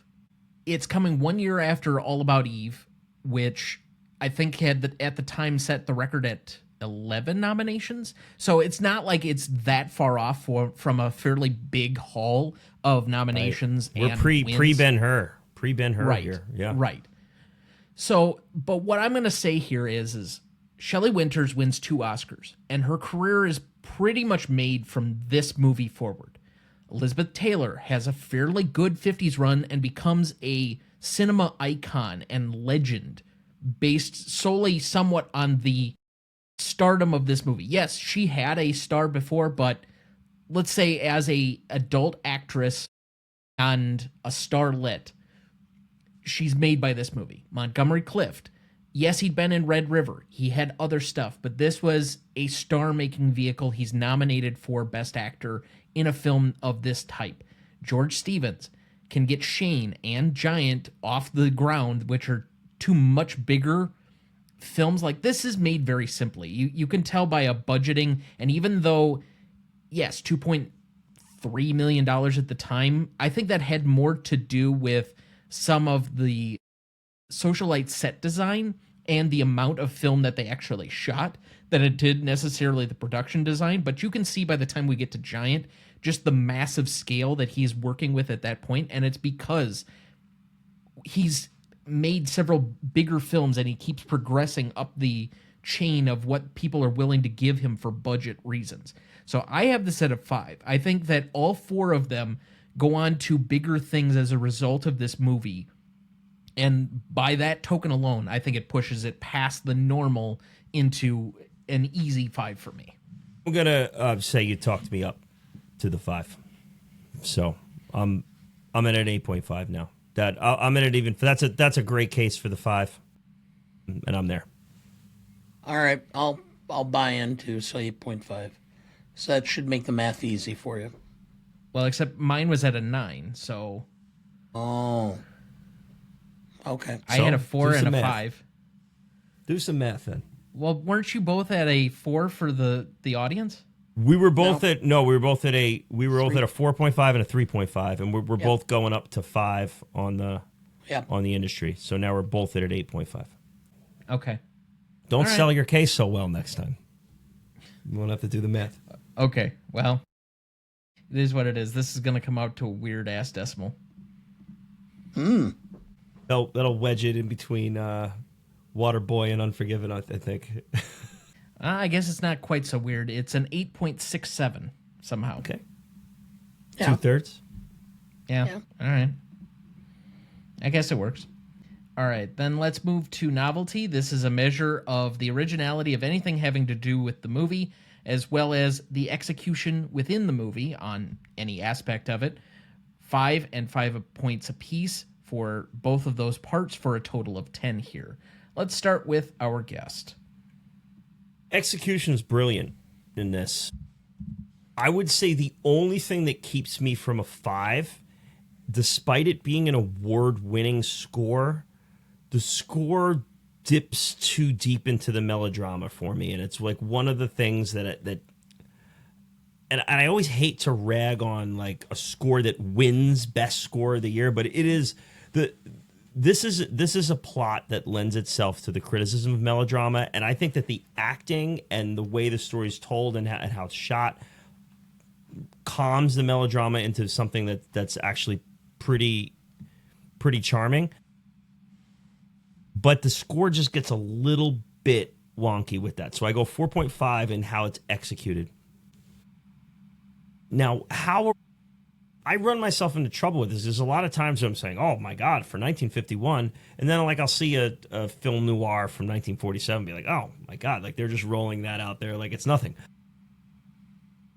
But I do think how this harsh ending, like this slam dunk, what they do there with all that, how Stevens touched upon some tricky issues here, blurring the lines between good guy and bad guy with our protagonist, because we are following this guy. Like he is absolutely a quote unquote protagonist, but like, are we supposed to root for him? Are we not? That stuff all shines pretty bright for me. I'm going to maybe go a 3.5. So I'm going to do a 3.5 and the 4.5 for an 8. Okay. So that is our opening salvo here. I think this film has some unicorn qualities. It's not quite worthy of a 5 completely because there are some elements that I see in other places. We obviously have compared it now to at least 2 different films that we saw some relationship qualities. I guess the biggest selling point for me on originality is there are not really true tragedies in Hollywood that much. Like true sour tasting, bitter endings like this, where it's just kind of a thud and you just leave the theater almost stunned with how it kind of went about. Most times the governor just comes in and he gives a pardon and everything's all great. Yep. And there's the Hollywood ending and you're waiting for that. And it just never comes in this movie. And so I just don't know if there are a lot of these films where, especially with a cute young couple of really good looking people, one person's dead, another one's about to be executed, and a third one is in love with a murderer. At least a convicted murderer. There's just no other film that I can really point to that's quite so, at least American film. I'm sure there's probably some European film out there that is like French new cinema that's like way worse. yeah. That somebody out there could point to that is much more dour, but for an American film, it just feels different to me. So I went with a 4.5 there. The execution, I really love a lot of things about this movie. I love the direction. I love the acting. The production design, I think, leaves a little bit for me, where it's fine. It does the trick. There are some scenes that I think, you're not seeing the grandiosity at times. The writing is not, the outline of the story, the plot, great. The dialogue, but then again, I don't know if that was a focus for Stevens, is like really the spokenness of it as opposed to the visual. So it leaves a little bit there for me. I just have enough to nitpick against it that to me it's a 4. Even with as great acting performances as we have here. So I'm at an 8.5. From an execution standpoint, there is so much implied through visual aspects of this film that you don't need the dialogue. So I think from that point of view, where you're looking at it as, They have to imply the potential for an abortion. They have to imply that he's thinking of murdering her. They have to imply that, all these different things are being implied. And it's by the acting and by the camera shots and the camera selection. So I'm a 5 for the execution because it just says so much with what they had available at that point in time with the film code. Originality. As you indicated, Tom, and I agree, it's not completely original. There's, this is kind of Horatio Alger gone awry. So there is a significant portion of this that you could kind of see roots, but it's still a very original take. And your comment about the way that this film ended, which is a true tragedy, does make it completely original as far as I'm going. So I'm at a 4.5. So I'm at a 9.5 overall. I think Novelty is its best category. So we would end at an average, like the last category, of an 8.67 between the three of us. Let's move to Classicness then. This is a category that is nuanced and completely living in the gray. Frankly, we have so many different qualitative measures of this category that have been made up over time that it's hard to say any of them or all of them completely in this space, in this field. And frankly, Tom is starting to lose his mind on this guy. Yeah, probably. So since he frets this so category, much his hair's falling out. Well, that was happening already. Since this category lives so much in the gray, we turn to our senior nuance correspondent, Dana. All right. The place I'm going to start is as follows. If this were released today with modern actors and filmed in color, would you have to change much? And the answer, as far as I'm concerned, is no. That's a great way to put that. Is it still placed in the 50s, or is it true crime? It's true crime. It's a true crime. I mean, you could set it today without much modification. You have to understand this Dressler Theodore Drescher wrote this in the 20s, and then they filmed it in the 50s, and now you could bring it. I think you could easily do this film again.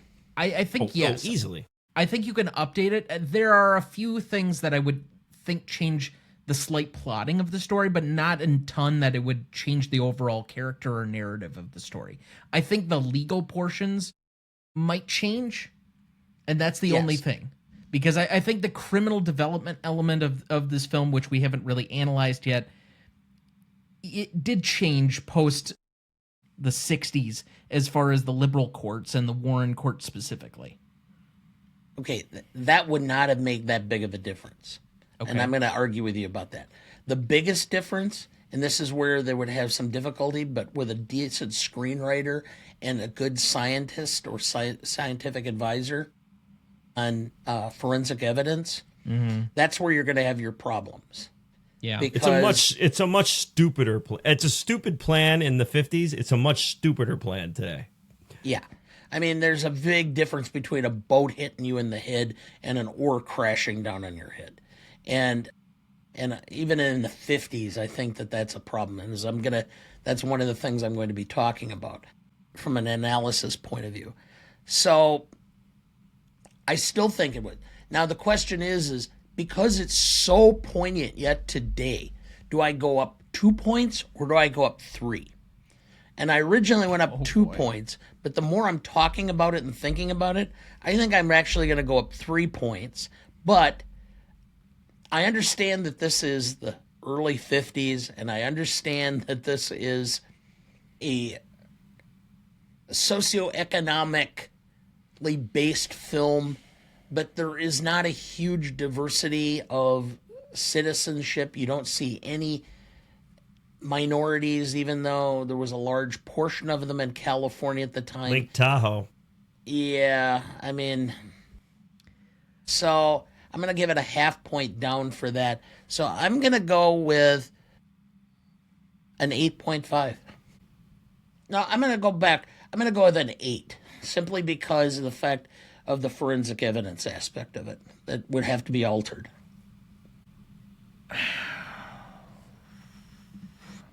Oh, I love to see people have to ponder after I've finished.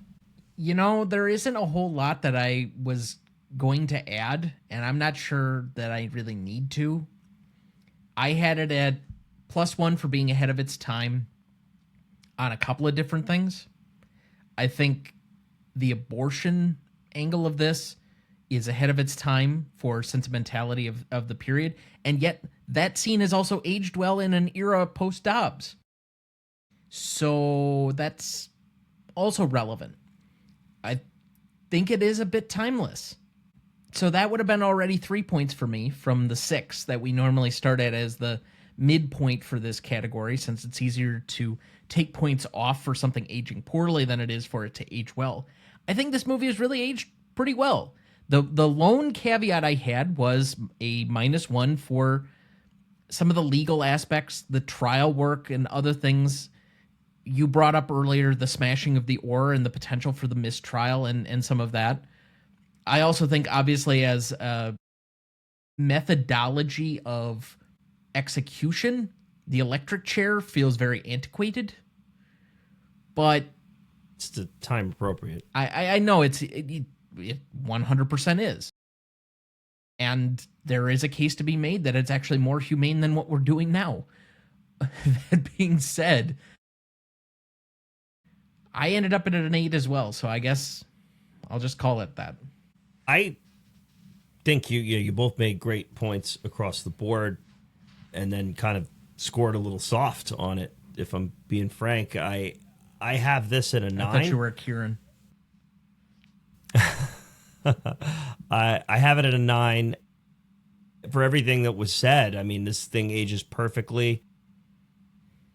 I dock it up. My docs were, there's just been so many courtroom dramas done so much better that it's hard to, and that ultimately, that section of the film is my biggest problem with the film. And I don't like, I think the second act is like perfect. And the first act is a little tough to hang with while you're doing it. And then when you look back at it, you're like, oh, wow, that was actually great.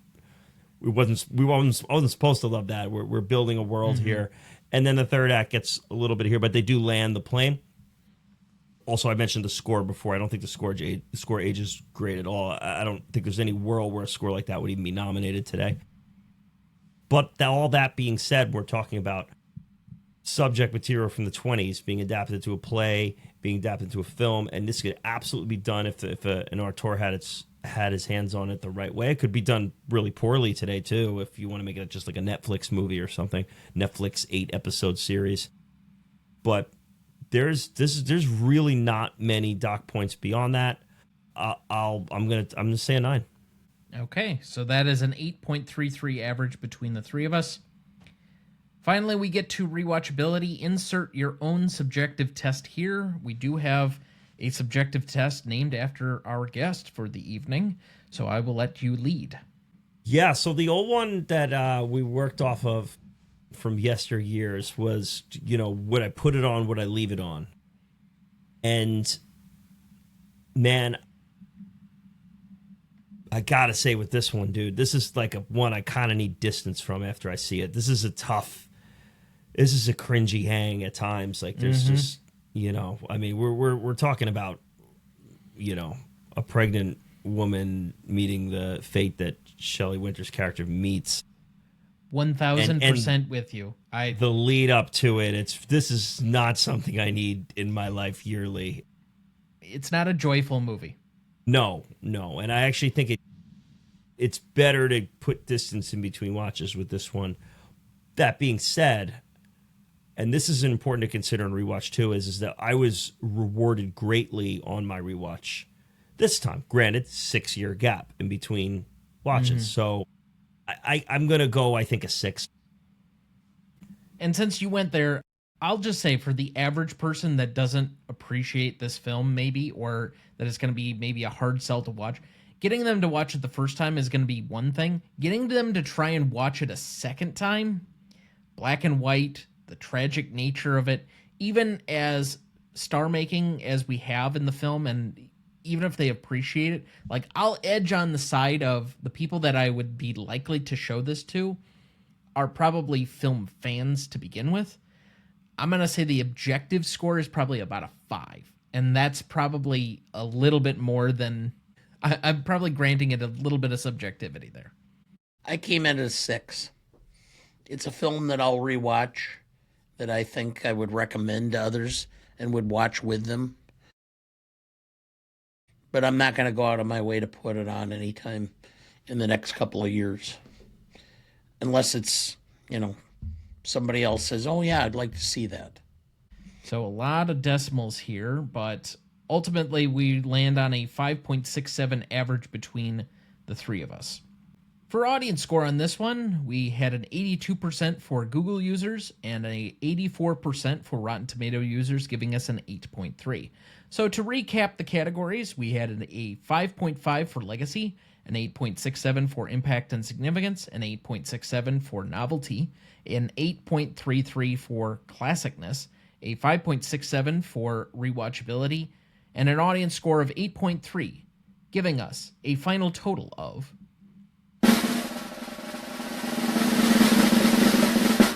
45.14, and currently tying it on the list with Anatomy of a Murder and Up in the Air. Yes! 162 mark. Let's go! Okay. That is incredible. Tying it with Up in the Air, of course, myself and Pete Hill. I've been on with him so much that I feel like I could, like, when people call him like Bobby De Niro, I can do that to Peterson W. Hill. He's just Pete Hill to me. We were both on Up in the Air, and the fact that it tied that is incredible. I love that. One above it is Monty Python and the Holy Grail. One below it is Gaslight. It's not bad company. No, it's right in that middle zone right now. As always, if you have any additional commentary for us, you can write us at greatestaltimemoviepodcast@gmail.com. You can find us on any of our socials at GMotePodcast, or you can write us on our website, RonnieDuncanStudios.com/GMotePodcast. Let's move to the ultimate remaining questions that I think everybody's been itching to have on here. So I'm going to clear out some space. We're going to do some iso ball here and let Dana cook on the legal portions. All right. Well, let's start with from a defense standpoint, all right? The first thing you're going to have to do is, and this was never part of this consideration, you have a very circumstantial case. The prosecutor is going to have some difficulty, okay? Because there is no eyewitnesses. There's no witnesses who can come forward and say conclusively that he wanted her dead or he had made a comment about it. There was no effort to buy any kind of a clear weapon that it would be able to do. So this is a case that would have likely gone to the defense and them saying, hey, look, we have a circumstantial case here. We think he did it. We're pretty sure we'll be able to convict, but there's enough doubt here. What would you like to do? I mean, are you willing to do something? And my guess is they would probably work out some sort of either murder 2 or a manslaughter charge for reduction with the potential for parole after 25 years or something like that. Okay? That would have been the first step, because this is, again, a very circumstantial case. And it's not so clear. Now, the other thing is, and I had to look this up because I wasn't sure how each state differed as to how the death penalty was handled. And in California, the jury made a recommendation, or could make a recommendation for less than. They could make a recommendation for life imprisonment as opposed to the electric chair or capital punishment, the death penalty. So what's going on in that particular case? literally the defense would have been raising that as an option. Going, all right, even if you question his motives, this is not a crime of premeditation per se. It is and it isn't, but there's a plausible story here. At the very least, it does not result to require the death penalty. It should be life imprisonment. And none of that was in here. Now you start looking at it as a defense. Now I understand that things are different in the 1950s than they are now as far as forensic. Yeah, the modern penal code didn't come out for another 10 years. Yeah. But even then, you can pretty much establish. I mean, there should have been a forensic expert. The pathologist would have been there because there's a difference. There's a significant difference between getting hit in the head with a boat and being struck on the top of the head with an oar. And you're also going to know whether the claimant was likely incapacitated before they hit the water or not. Because if the claimant was incapacitated before they hit the water, there's going to be less water in the lungs than if they were still alive. Because the first thing is you hit the water, you panic, and you start taking deep breaths. And so the amount of water is significantly higher. None of that's brought out in this. There's also in modern day, and I think even at that point in time it started, you could have had a mental health expert testifying for Cliff as to the fact that he behaved as he did after he got out of the water because he was in shock. All right. And so you could have at least raised some plausible story. Then the question ultimately is you have a circumstantial case and you put the defendant on the stand? Wow.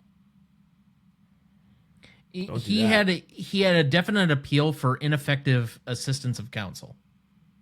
Yeah, I would have some question. I mean, ultimately, the defendant has that choice. You can make a recommendation, but if the defendant says, I'm going to testify, you have to let him testify. Now, the number of times I've had clients who have said, no, I'm going to testify, and then I said, here's a form that I said, this is the advice I've given you. Yeah. I need you to sign here saying that you acknowledge that. Later. And so that you can't come back and go, hey, my lawyer railroaded me. I used to have that prepared and ready in my file in every trial because... Yeah. Dana, I have a question.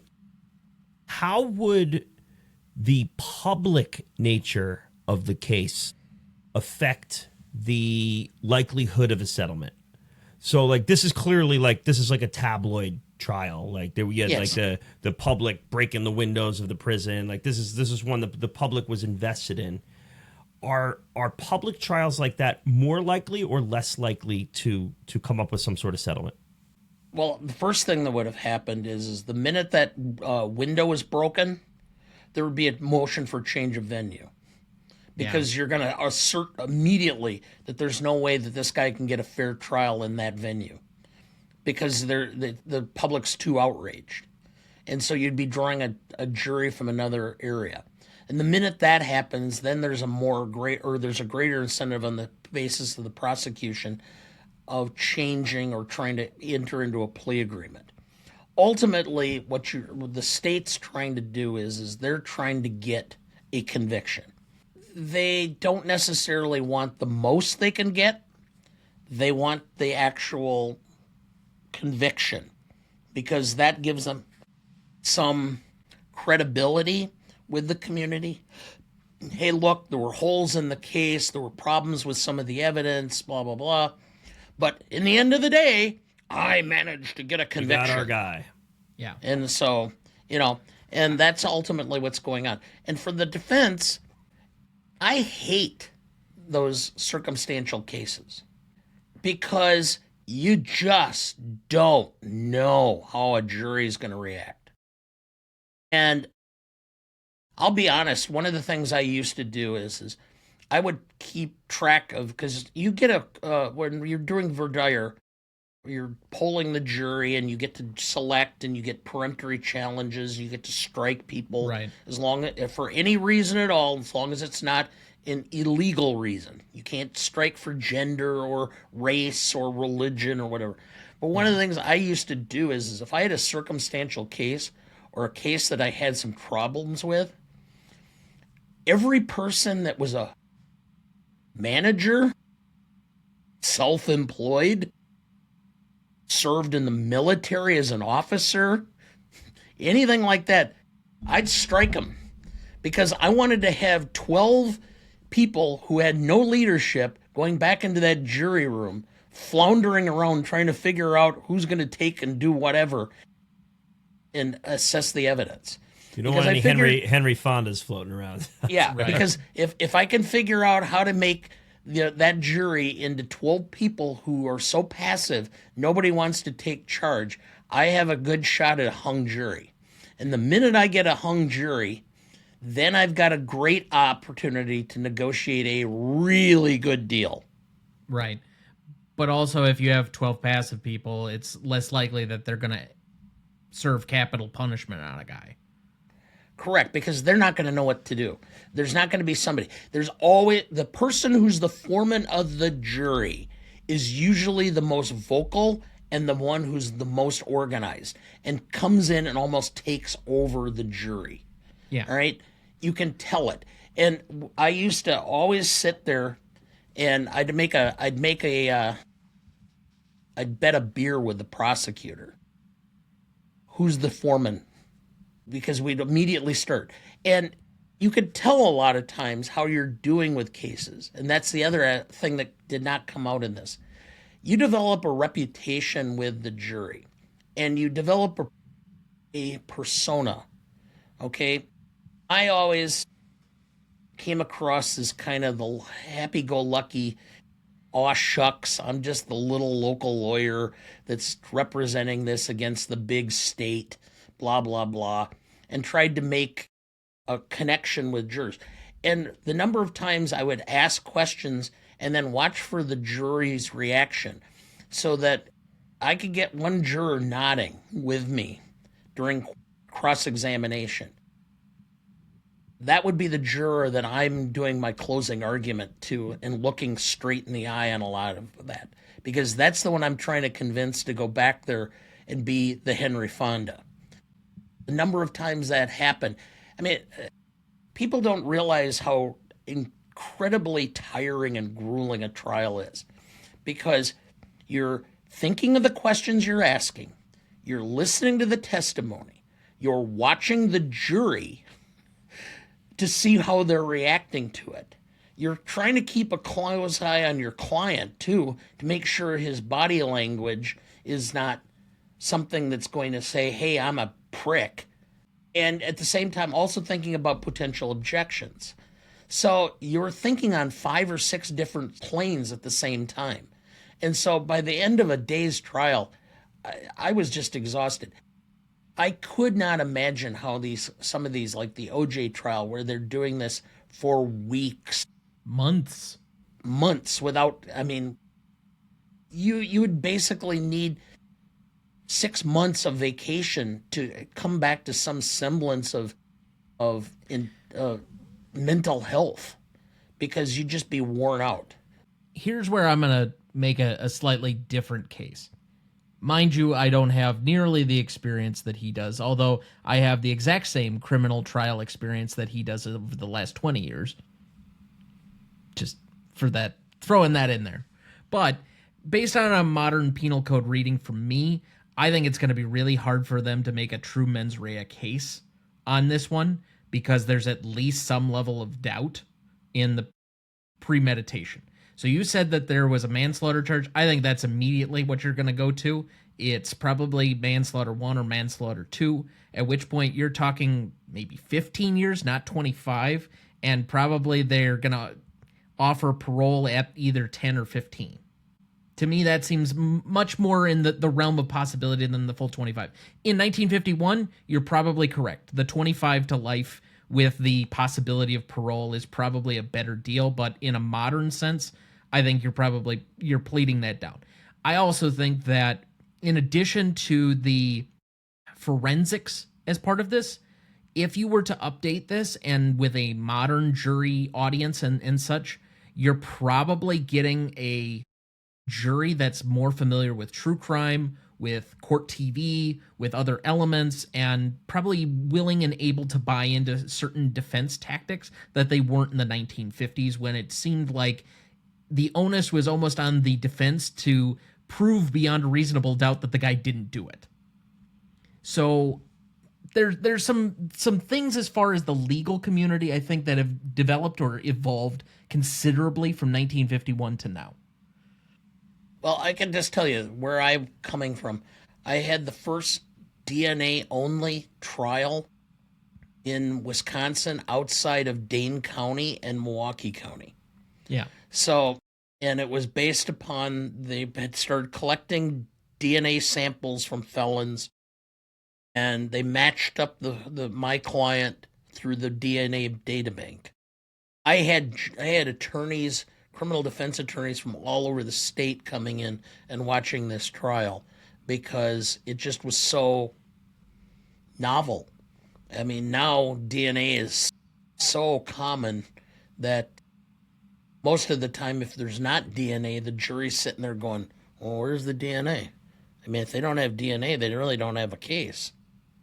And that's what I mean. Like, the proliferation of CSI and the OJ trial changed a lot about people's idea of court and criminal procedure and the rest of it writ large for the country. So there's a lot of things in here that, if you place this in a modern sense, would have changed or been a lot different in my mind than the 50s. Now, that being said, and this is a question that I asked myself repeatedly through this viewing, because you keep waiting for him to make a better decision, and it just never comes. What is the last point where he could have made a different decision and there's a different outcome to this film? His behavior after the boat flip. That's my thought, too. Yeah.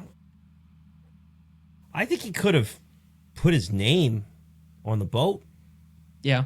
That would have certainly helped. I don't know if that's the last spot, but that is a spot that I looked at and was just like, why lie about your name? Everyone's seen you. Your picture's literally been in the paper. Like, right. they're gonna track you here. Like, but this character is adverse to being honest. He cannot be honest. He just lies every step of the way. Which was a question I wanted to bring up: is do we believe him? And that's the brilliance of how the film is shot and how you read the film. He could have flipped the boat himself. The way that scene is shot, he could have stood up and turned the boat. I've always believed him, so I guess I don't know that I do. Watch it. I look at the DA when he's saying, you've lied about everything up until this point. Why should I believe you now? Well, and that's just a good trial lawyer.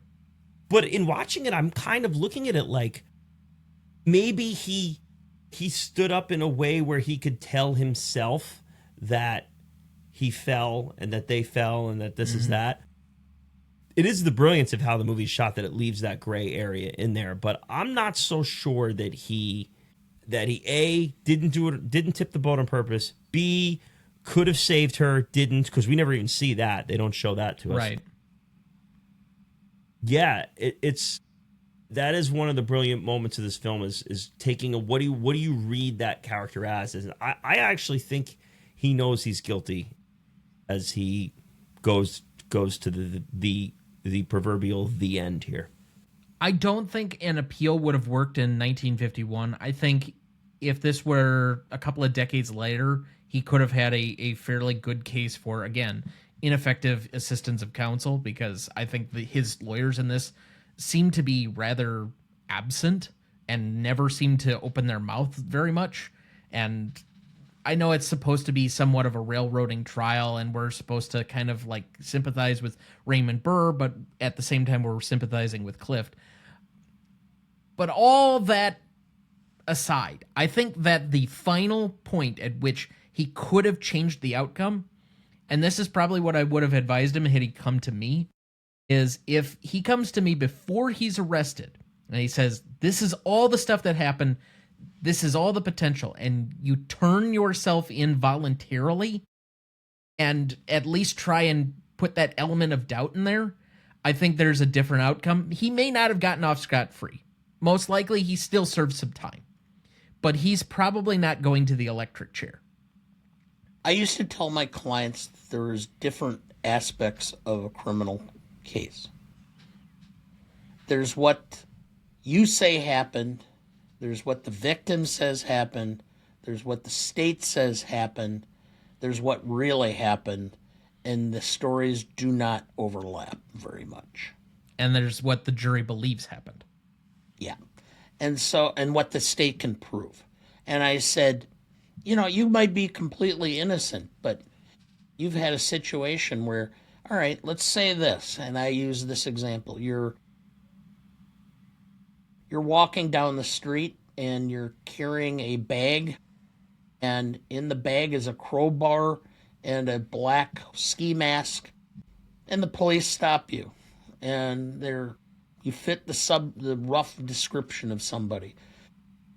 Now, if you've got no priors and you're saying, hey, I'm going over to a friend's house, we're going to be working outside, and I thought it would be cool, your story is plausible. If you have 3 prior burglary convictions, your chances of getting away with that are pretty low. So, again, that's the problem. Their system is not established to completely be accurate, right? No. It can't be. I always said that if I do my job and the prosecutor does his or her job and the judge does his or her job and the jury is properly instructed and acts within the purview of what they're charged with doing, justice will likely prevail. And that's how I always said. I never got anybody off that was guilty because the jury said they weren't. And I never got anybody convicted who was innocent because the jury ultimately said they were. Well, and also you're not responsible for a conviction, so. Because I never had any doubt as to what I was doing as far as my competence in handling the trial. All right, my final remaining question here. Montgomery Clift or James Dean? Clift for me. Clift. Dean's good, but I think he's a little showy at times. Clift is a much better understated actor for me. I think Dean has a tendency to be over the top too much for me. And that's with your and I don't know. What? I've got the bullets is not, understated enough for you? You're tearing me apart. Lisa. Anyway. Any remaining questions for either of you? I have none. No, I think we covered it good. Okay. So, I would like to take the opportunity to thank our guest for being back with us. Kieran, you are not currently scheduled to be back with us until July now for Alice in Wonderland. Summertime with the Living ZZ. Alice in Wonderland. That's before Giant. Okay, cool. I got that on VHS too over there somewhere. So that'll be fun. But please remind everybody again what you're working on and where they can find you. It's Best Picture Cast, just how it sounds. You can find it wherever podcasts or social medias do their things. We cover all the Best Picture winners, and we are headed near the end of our list, as I said before. We also did a fun little thing for the start of baseball season. The guys over at Worst Picture Cast, which is a little bit of an offshoot, but on the same feed, each kind of picked baseball movies. Everybody watched them and they ranked them. Fun little episode. At the same time, over on Patreon, patreon.com/Best Picture Cast. Myself and my dad, our best attempt at a G-Mote style format. We watched Major League on VHS, and we covered that and did about an hour episode on that. Had a lot of fun with that. So a little love for spring season and for baseball. So it's Best Picture Cast. Check us out. Excellent. By the way, A film that I just had forgotten completely about, but I heard it talked about, Beat the Drum Slowly with De Niro and Michael Moriarty. Have never seen it. I've definitely heard of it. One I'd like to check out. That's a sports movie, right? Baseball film. It's a baseball movie. Okay, yeah. Yep. De Niro's the catcher, Moriarty's the pitcher, and I think De Niro ends up getting cancer. Damn. So it's kind of like the baseball version of Brian's song. Yeah, that's where my mind went immediately, but...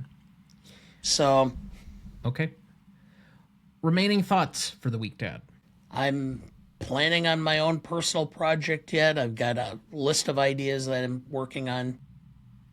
I haven't gotten a real set start date, but I know about when the live time will be set, and I will be making a more formal announcement in the next couple of weeks. Okay.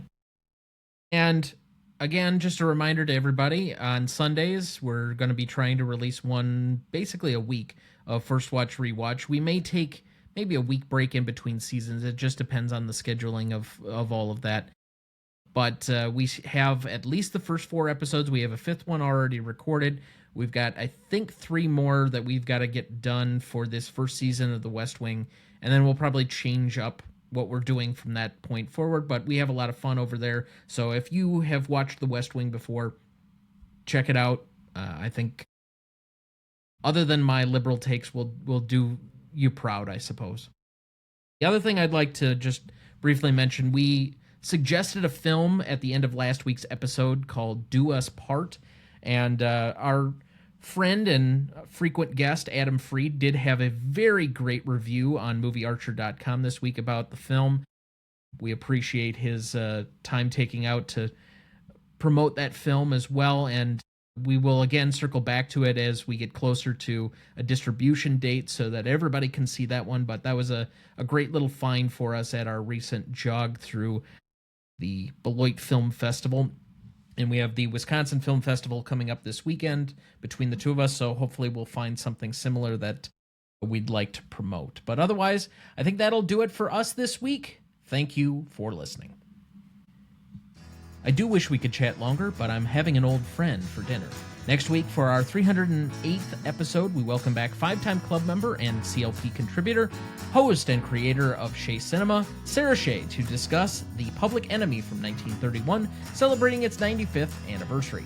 Directed by William Wellman, written by Harvey F. Thu, cinematography by Devereaux Jennings, music by David Mendoza, editing by Edward Michael McDermott, starring James Cagney, Jean Harlow, Edward Woods, and Jean Blondell. You won't want to miss that one, so watch ahead of the show by searching the Real Good app to find where it's streaming for you.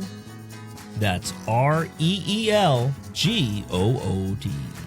Please like, follow, rate, and review, or whatever on whichever platform you have so that more can join in on our fun. You can also email the show at RonnieDuncanStudios.com or at GreatestAllTimeMoviePodcast@gmail.com, or find us on YouTube, Instagram, Twitter, Letterboxd, Threads, TikTok, or Blue Sky at the handle @GModePodcast. The Greatest Movie of All Time is a production of Ronnie Duncan Studios. Our show is mixed, edited, and written by Thomas Duncan. Our music is thanks to Purple Planet Music. Our distributor is Captivate FM. Our technical provider is Riverside FM.